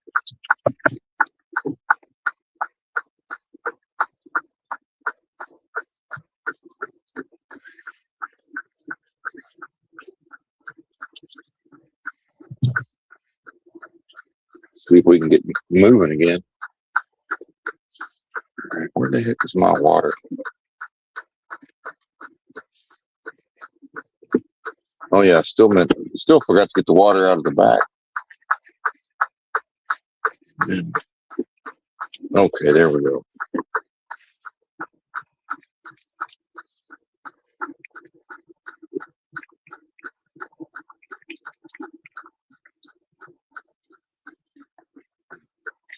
Yeah, some of this water that claims to be, 7.5 pH or whatever, I'm think they're just lying. Maybe that's what it is. Guess I'd have to have it tested myself.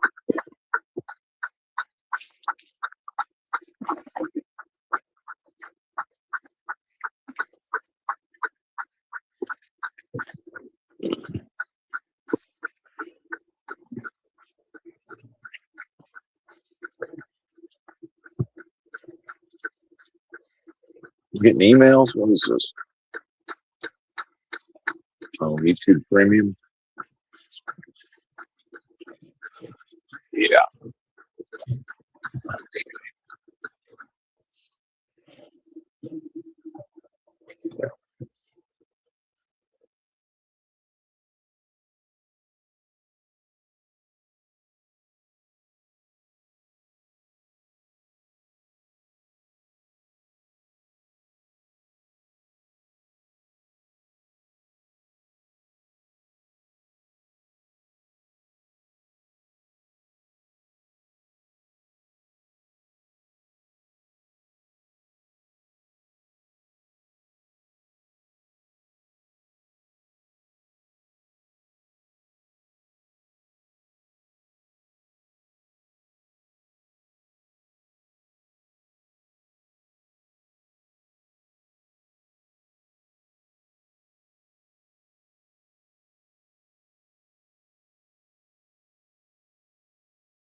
Oh, now there's two of me. Fuck.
Hello, hello.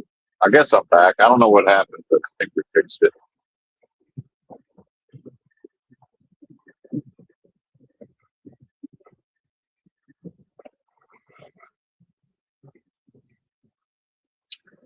Man, some of these truckers just straight up can't drive.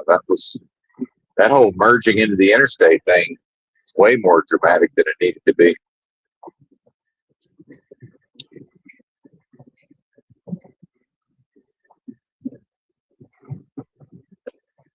Because one trucker that's not a very good driver, low driving skill. I'm going for the blue guys.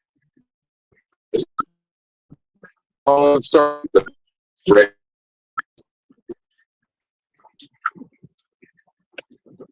Yeah, buddy. Apologies for eating on the stream, but there we go anyway.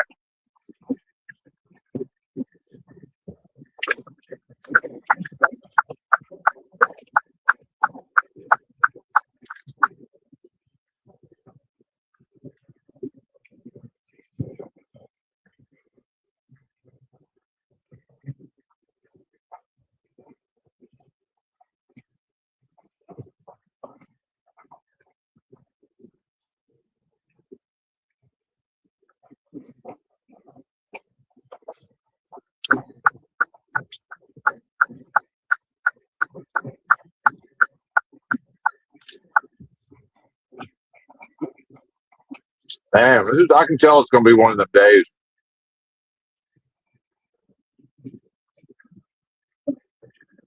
Start to tell. People driving fucking weird.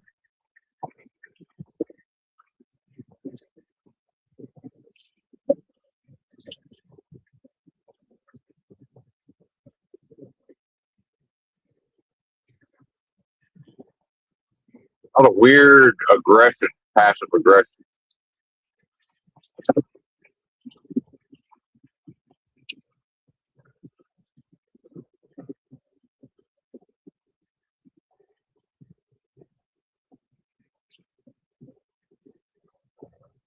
People are pissed off, man, but they're not allowed to be pissed off.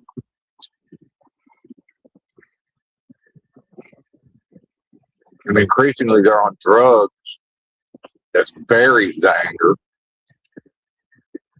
as we know.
Man,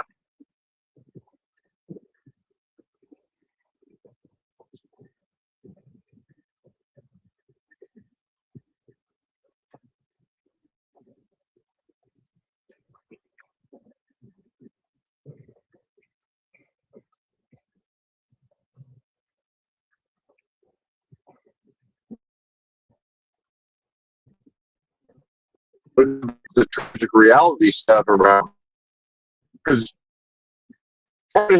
discourse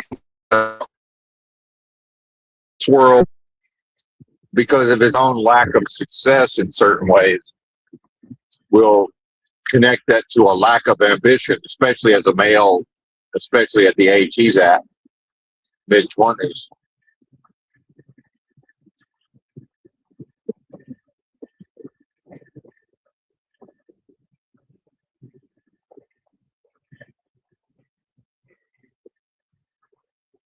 And so then he's trying to sort of, like a worm on the hook, he's trying to wiggle off the hook, or a fish on a hook, either way, trying to wiggle off the hook by sort of justifying it, saying, well, his desire that he actually does have, he's not a lack of ambition, he's saying his ambition is to experience or to have inner peace, right?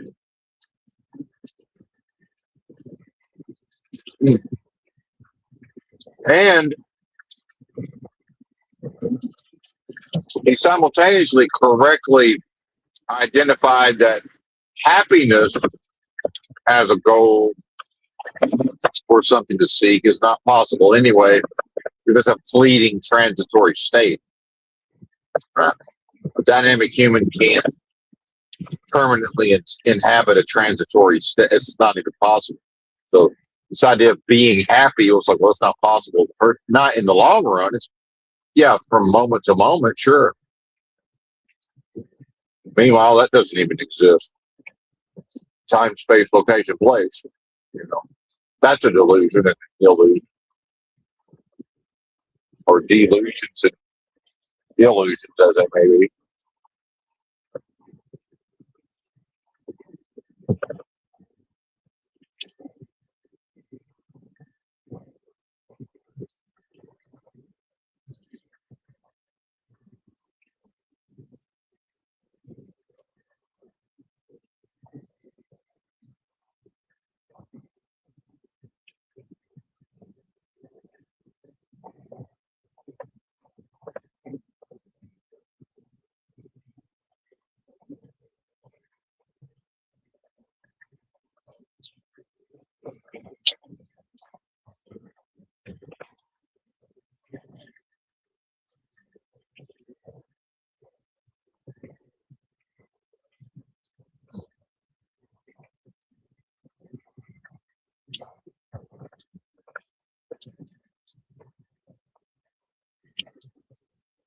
Damn, there's a rolled over semi. I wonder how long that's been there. And the medium. Wow.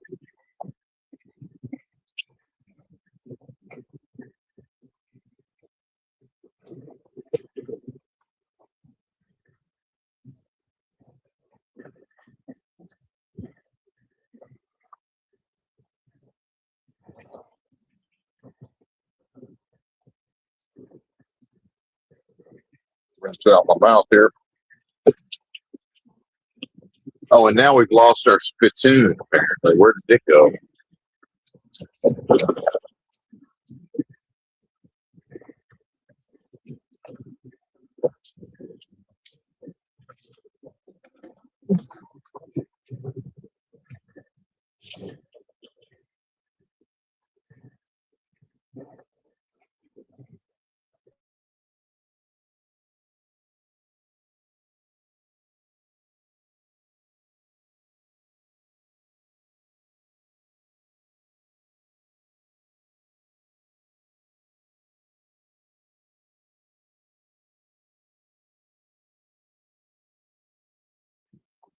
All right.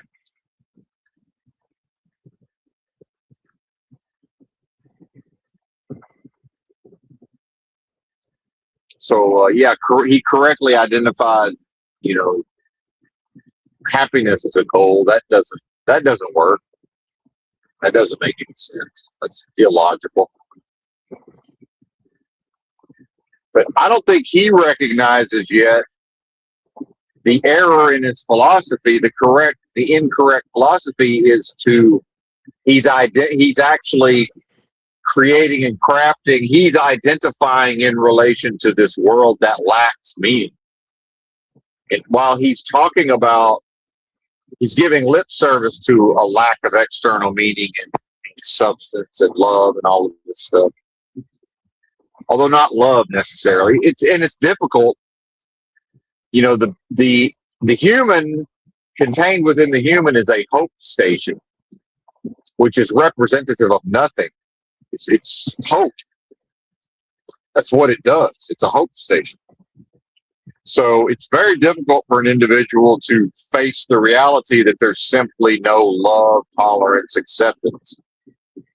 It doesn't exist here in this world of death and game of life. It's not a thing. And so in seeking to kind of wriggle off the hook of this world, right, and by probably not understanding that he's creating a self-image, based on this world, identifying himself in relation to this world of lack, right? And so, if he is what I am, the real thing, not Coca-Cola, but the real thing, supreme authority, life itself, creation, expansion, tolerance, love, and on, justice, then that can never exist in relation to this place, this world of death and game of lies, vacuous, delusory, adversarial realm of business transactions. All of that exists in relation to what I am. See, the inversion is to have the what I am identify and operate itself within delusion based on within the framework of death, destruction, lack of abundance, lack of the characteristics of what I am, and to then, right, observe this world, become habituated to this world, and then to perform based on an identity that's been crafted for this world. And that's a violation. That's to treat one's blessing as if it were cursed. And if the being is doing that, they can do whatever versions of lip service and, you know, discoursing and justification that they want. The realm doesn't care. The realm says, okay, we'll give you $1,000 a month or whatever to do a YouTube channel talking about just that. All the realm cares about is the being crafting that graven image to uphold before Moloch and Moloch's machine to continue to serve within the context of, you know, industrial and post-industrial society, and to serve wickedness and serve evil. That's all it cares about. As long as the tree is made rotten and therefore there is no good fruit to bring forth, see, and a few good apples don't unspoil the bunch, right? It doesn't have to be 100% rotten. That's another inversion. Like, no, the good tree only produces good fruit. That's how you know it's a good tree. It only expresses righteousness.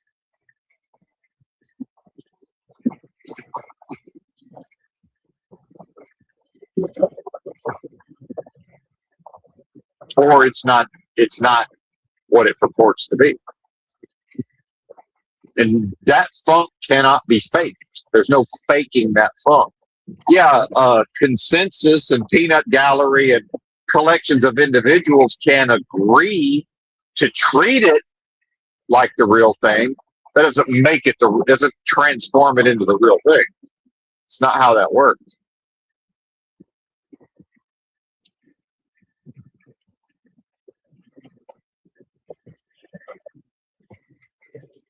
Anyway, I guess now it's time for blueberries.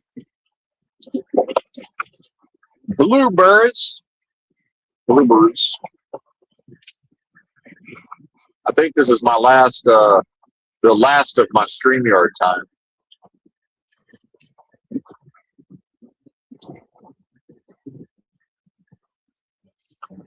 Got another share for the road, slowing me down to 60 for no fucking reason.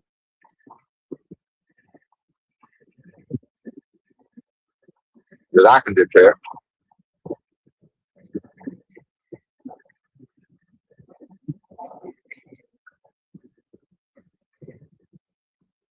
It's supposed to be rush hour by now. It's 7:36 local time.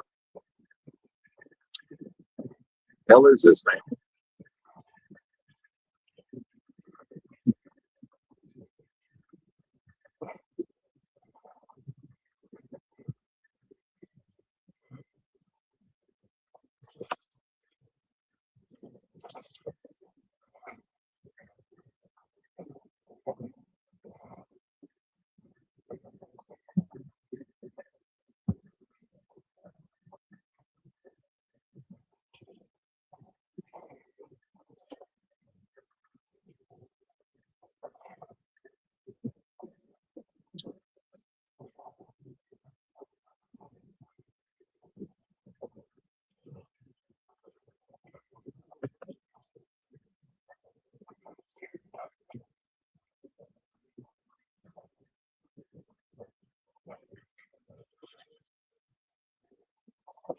There's Summit Racing Equipment retail store. Pretty sure I've ordered some stuff from them time to time in the past.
Wow.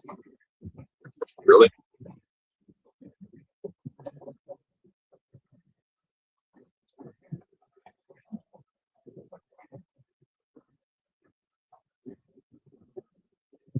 This guy's driving so bizarre. I got to get him. He might be drunk.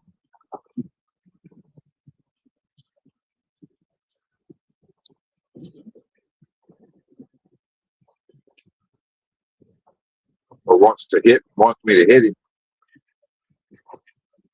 Get one of these so-called nuclear verdicts.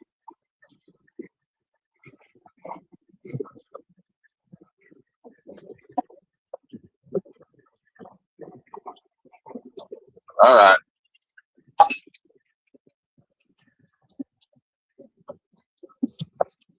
I was just punishing me for. I mean, again, I'm sure they have a reason, but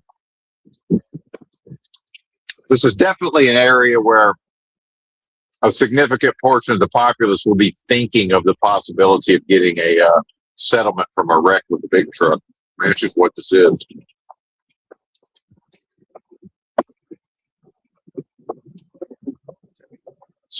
Certain areas are just that way. It's one of them.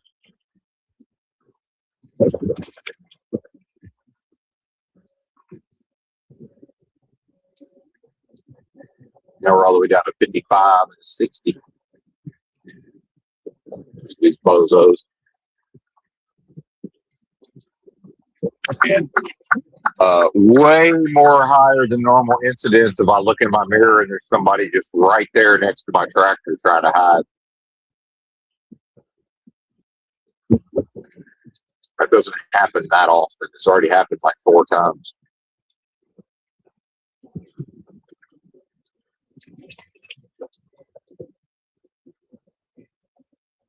Tucked in, trying to snuggle.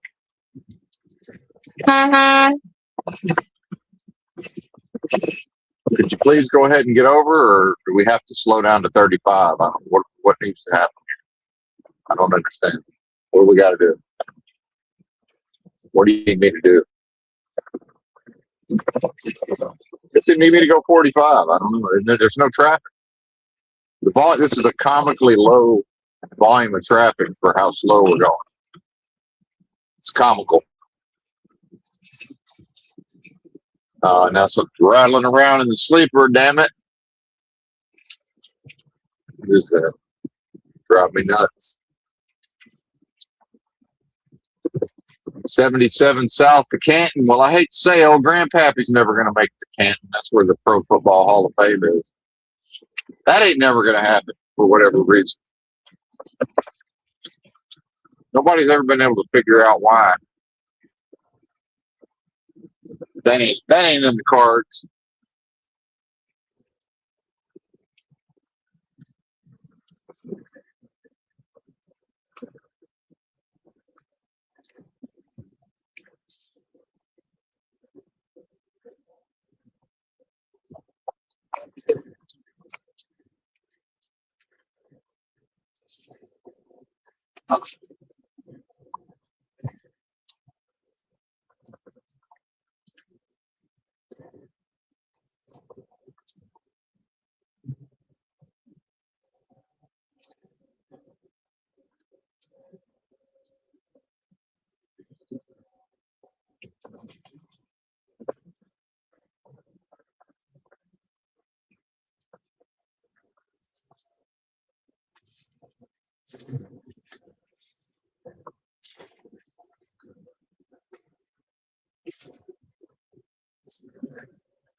So again, back to true knowledge of self-realization is to understand that what I am is meaning.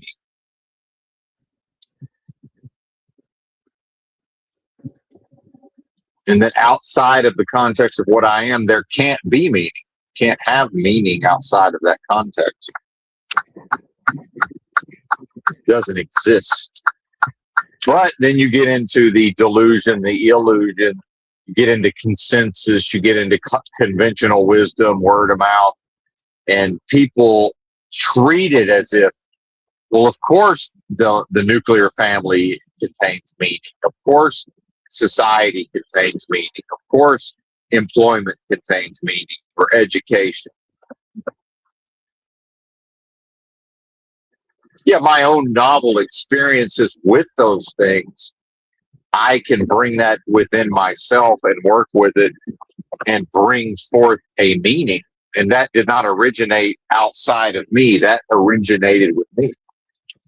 That's me doing that.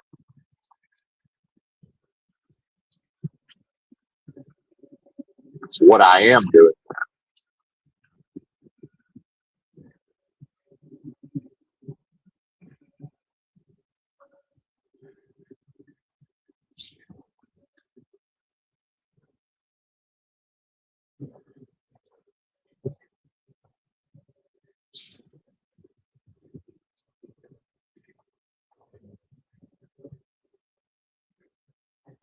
But he's definitely on the right track.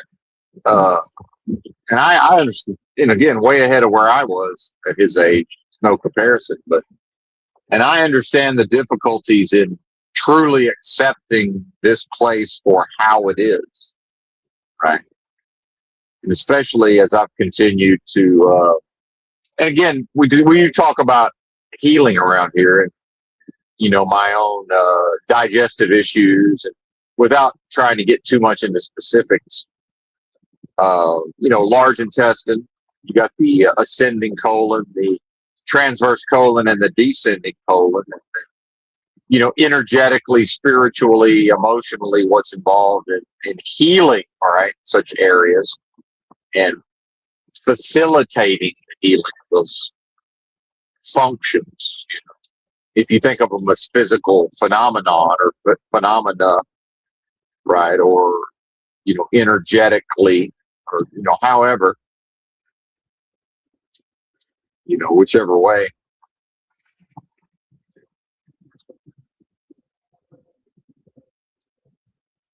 Well, a lot of that I've come to realize is my own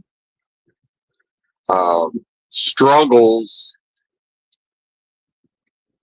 with, having unlocked the achievement of true knowledge of self. So to understand some of these things I'm talking about, that's separate from the acceptance of such things. That's a practice, right? That's part of the practices, is an acceptance of that. And as far as I can tell, that seems to be tied in energetically with the colon, and that gets tied in with the releasing of the waste product. That does sort of become I don't want to say spiritual, I just mean it's become something that it can be thwarted by the person's own emotions and thoughts, unknowingly, I'm realizing. So, to just let go of whatever needs to be let go of, regardless of what I feel about it, regardless of what I think about it.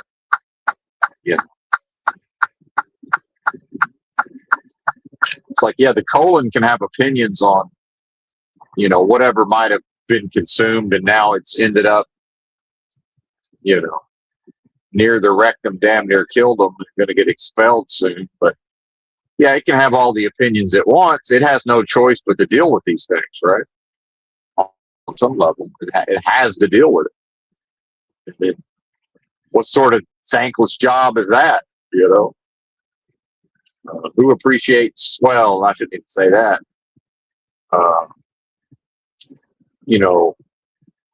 appreciating the proper function. Right. And just realizing this whole idea of humanity being wonderful and all of this, I don't know, man, squatting to take a shit.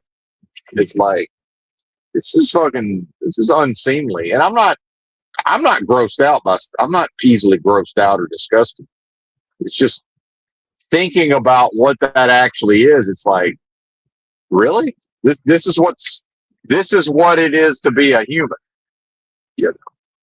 And gaslit, propagandized, and told how wonderful the human experience is, how abundant and wonderful this natural world is. It's not. Yeah, of course, there are enjoyments. Yeah, I'm not saying there's not. I'm saying it's not what it's purported. It's just not what we're told that it is. It's not. So, some of this is I'm untraining myself from this notion of viewing humanity as some altogether great thing, or the concept of being a human or as a human, but then to simultaneously make sure not to make the mistake of then becoming resentful or angry or desirous of punishing humanity. It's like, well, ain't no future in that. That's not, what's that gonna, and again, it is some of the narcissism around, well, there's nothing in it for me to punish society or punish humanity or, go around and convince other people of how rotten humanity is on some. It's like, I'm pretty sure we can all see that. I don't know that I would want to make that a crusade into a crusade. Again, what's in it for me? Right? What do I get?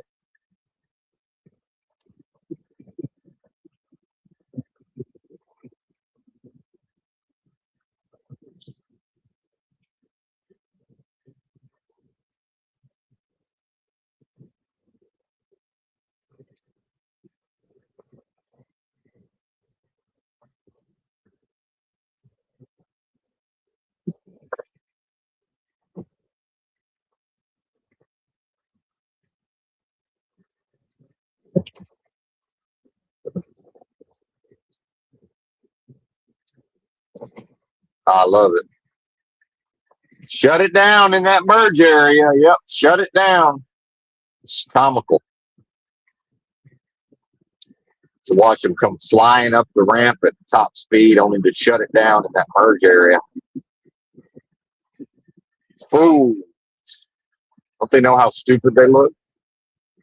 Driving like that, like idiots.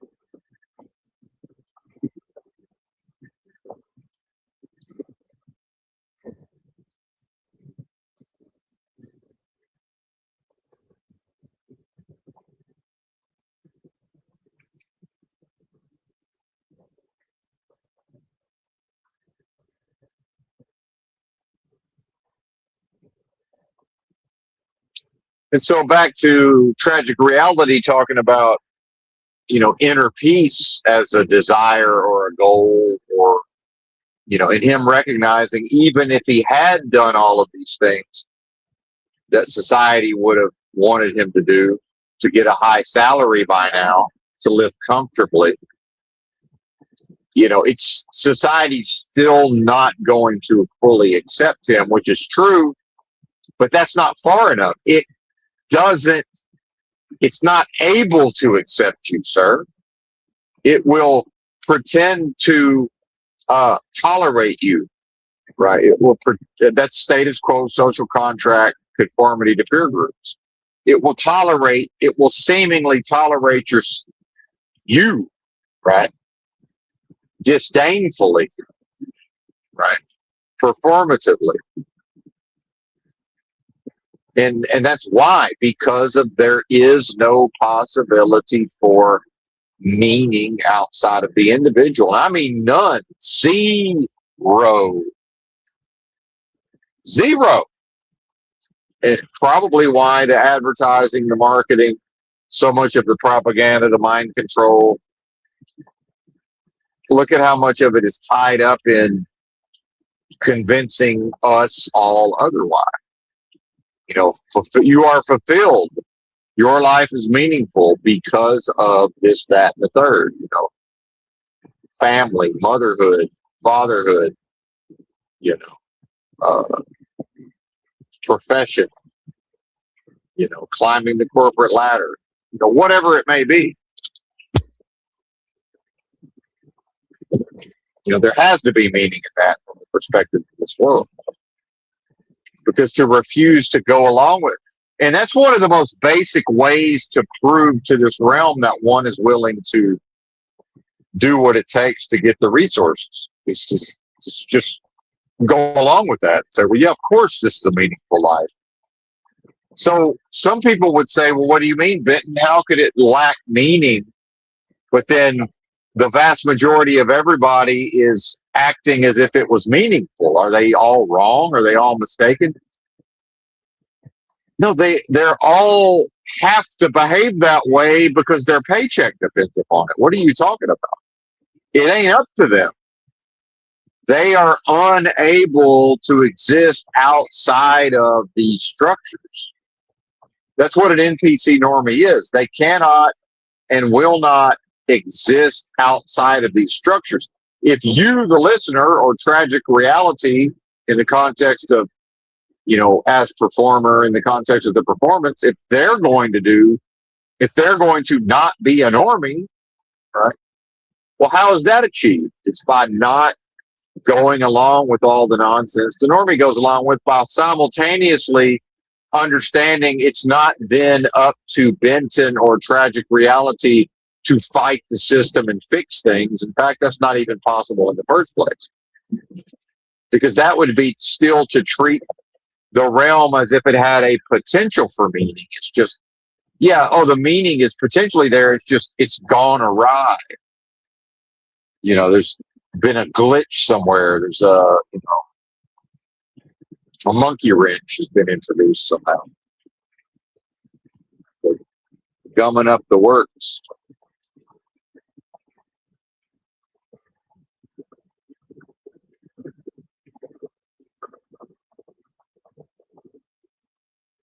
Trying to see. I know there's a Walmart somewhere in this general area that's somewhat accessible. I don't think that's it, though. We haven't even made it to break time yet. 41 more minutes. Minimum.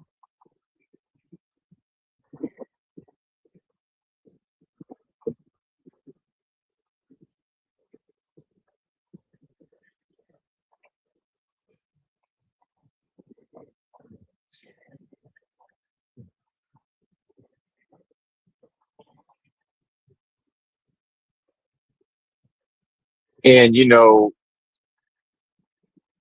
how long does it take an individual to seek on that path to eventually realize, oh, it's in fact, it's just largely irrelevant what these other people think, feel, how they react, what they say, you know, ideas around toxic positivity, conventional wisdom, you know, word of mouth, so-called, none of it means anything. It's irrelevant. None of it's relevant. And so I think that represents such a huge lie. It's you know, it seems like a daunting thing to accept. None of it has a meaning whatsoever. Who the founding fathers were, the Constitution, the concept of America as a nation, right? The state of Arkansas, you know, Razorback football history. None of it means anything. What's the Pro Football Hall of Fame? None of it means anything. It's void of meaning. All of it's void of meaning. Other than the meaning that I am able to bring forth for my own purposes within myself, on behalf of myself, in service of myself, within the context of vacuous, delusory, adversarial realm of business transactions, world of death, game of lies, waking dreams, surrealistic, unreality, deja vu all over. The Russian nesting dolls of context there. See? And that's it. In anybody's opinion, what the peanut gallery thinks or feels, the mockery and the ridicule, the rejection, none of it has a meaning. There's no meaning to the rejection of this world. It doesn't mean anything. It's hollow. It's void. There's nothing there. Because it can't accept you. It can't love you. It can't provide you justice. It can't do anything for you whatsoever. This world can't do anything for you whatsoever.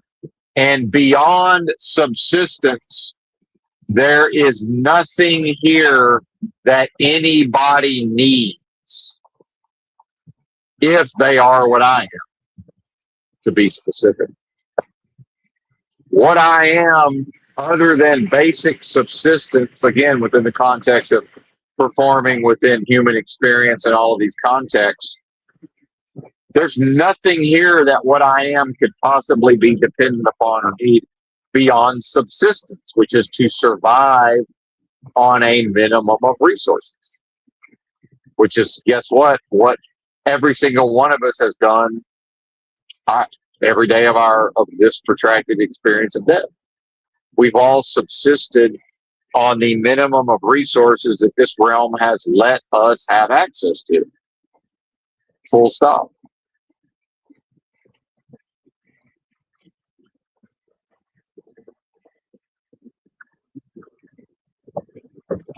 It's just how it is. Nobody can do anything about it. It's not meant to be changed. It's not a problem to solve. It's not a condition. Oh, well, Benton's figured it out, so it's up to him to fix it. There's no fixing it. The fixes are all internal. There's no external fixing it. What are you talking about?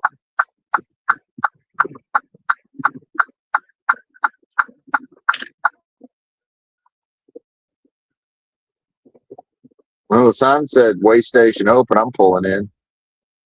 Oh, super ego. He's bypassing it. Unless maybe he got the signal. I don't think there's any way we're overweight.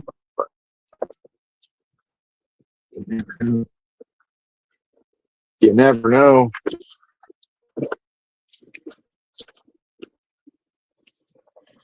You never do.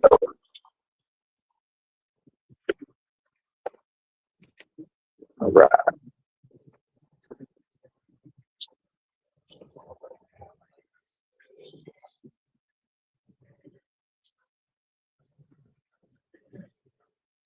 Anyway, I cracked the window. I didn't hear nothing. So all rolling.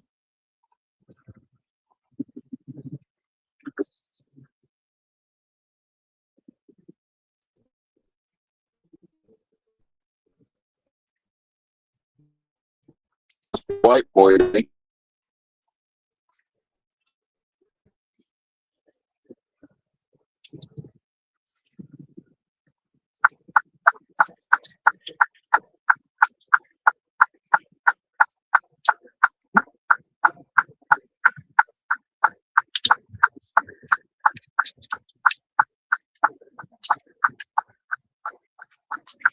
There you go. Go ahead and go around there, little buddy. Try to ride me to the promised land. For what? Now we're on to the apricots. But yeah, I understand it. It's too big, right? You know, accepting all of this, it's too big to seemingly swallow all of that whole. It has to be big because it has to try to match the vastness of what I am. See how it works? But it can't. because it's void trying to pass itself off as substantive. And the plight of humanity is to not be able to tell the motherfucking difference. And that's why humanity is not worthy of respect as a collective. It can't tell the fuck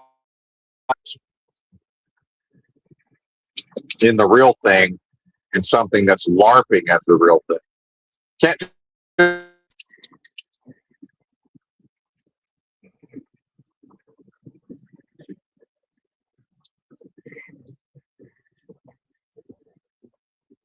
The majority of these drivers out here, they've lost the ability to drive their automobiles in a vacuum.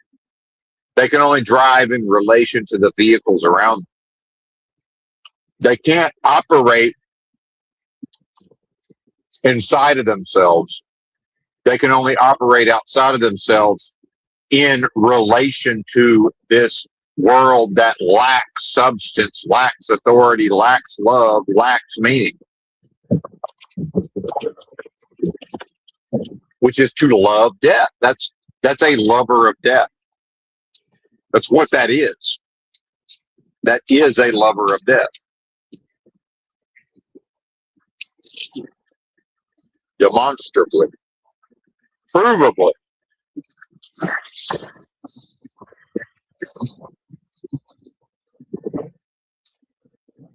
They can't, if they are what I am, and that is creation. Creation doesn't need something to act upon in order to express.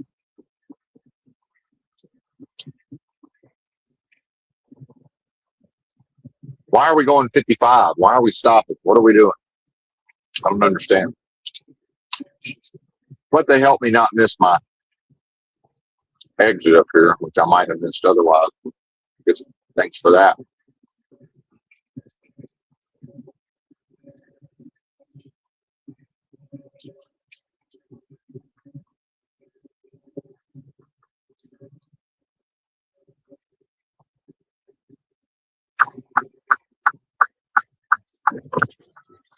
Oh, wait a minute. Right.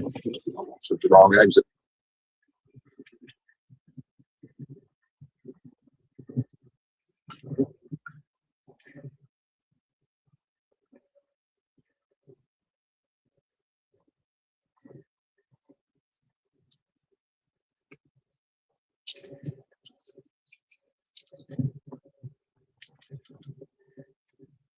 Oh, fuck. It's the problem of eating while I'm driving. Occasionally, I drop it on myself.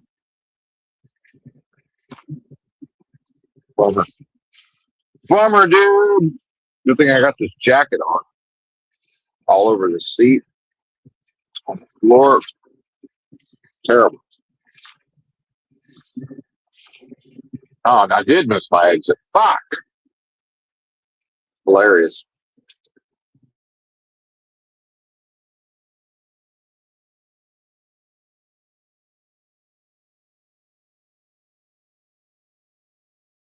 To the journey. Rerouting. Do I take this exit? Added 3 miles. Can I not take this exit? Got to be able to take. There's truck stops here. Oh, actually, I've been here. I do have to continue straight. Don't know. Yeah. I'm pulling in here. We're gonna figure it out. I don't believe that from here. Yeah, there's no way. There's no fucking way. Yeah, rerouting. Mm-hmm.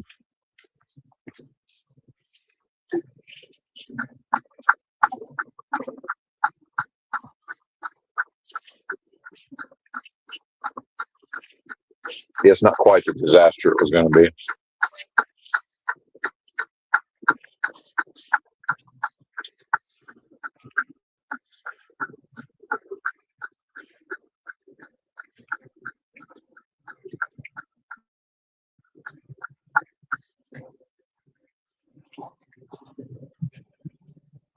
Hell, I almost got turned around in time to make the light here. In fact, if these bozos were willing to turn left on a green without the green arrow, there's nothing coming.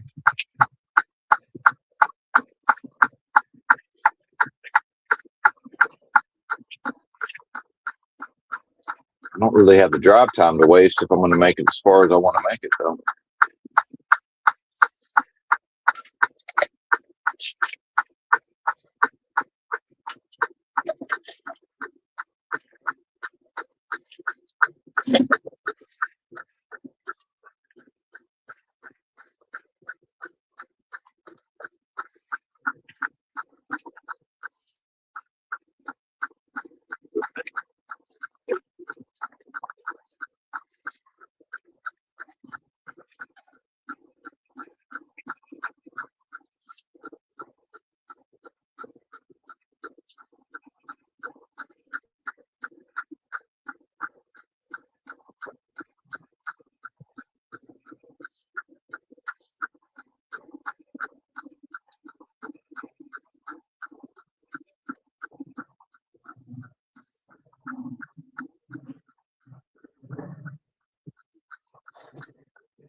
All right. Well, we didn't lose too much time there.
506 miles to go if we're going to make it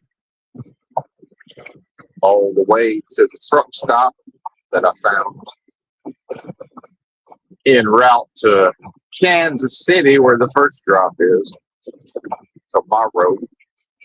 Actually, I don't think it's even tomorrow. What's today? It's the day after tomorrow. Could that be right?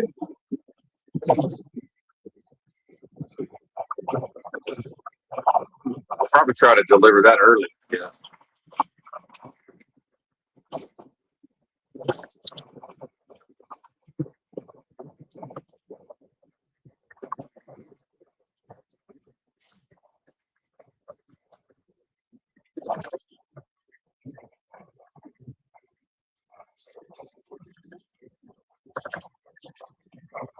Since it's a partial surprise, it's not on some insane, just in time, compressed time schedule, bullshit. Actually, plenty of time to get it there.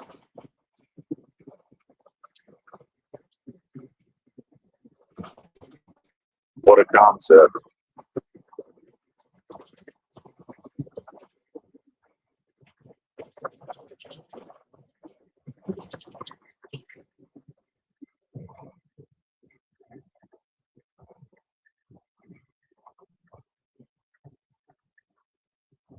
Anyway, I guess that's enough out of me. I'm sure I could keep yapping, but thanks for watching. Bye.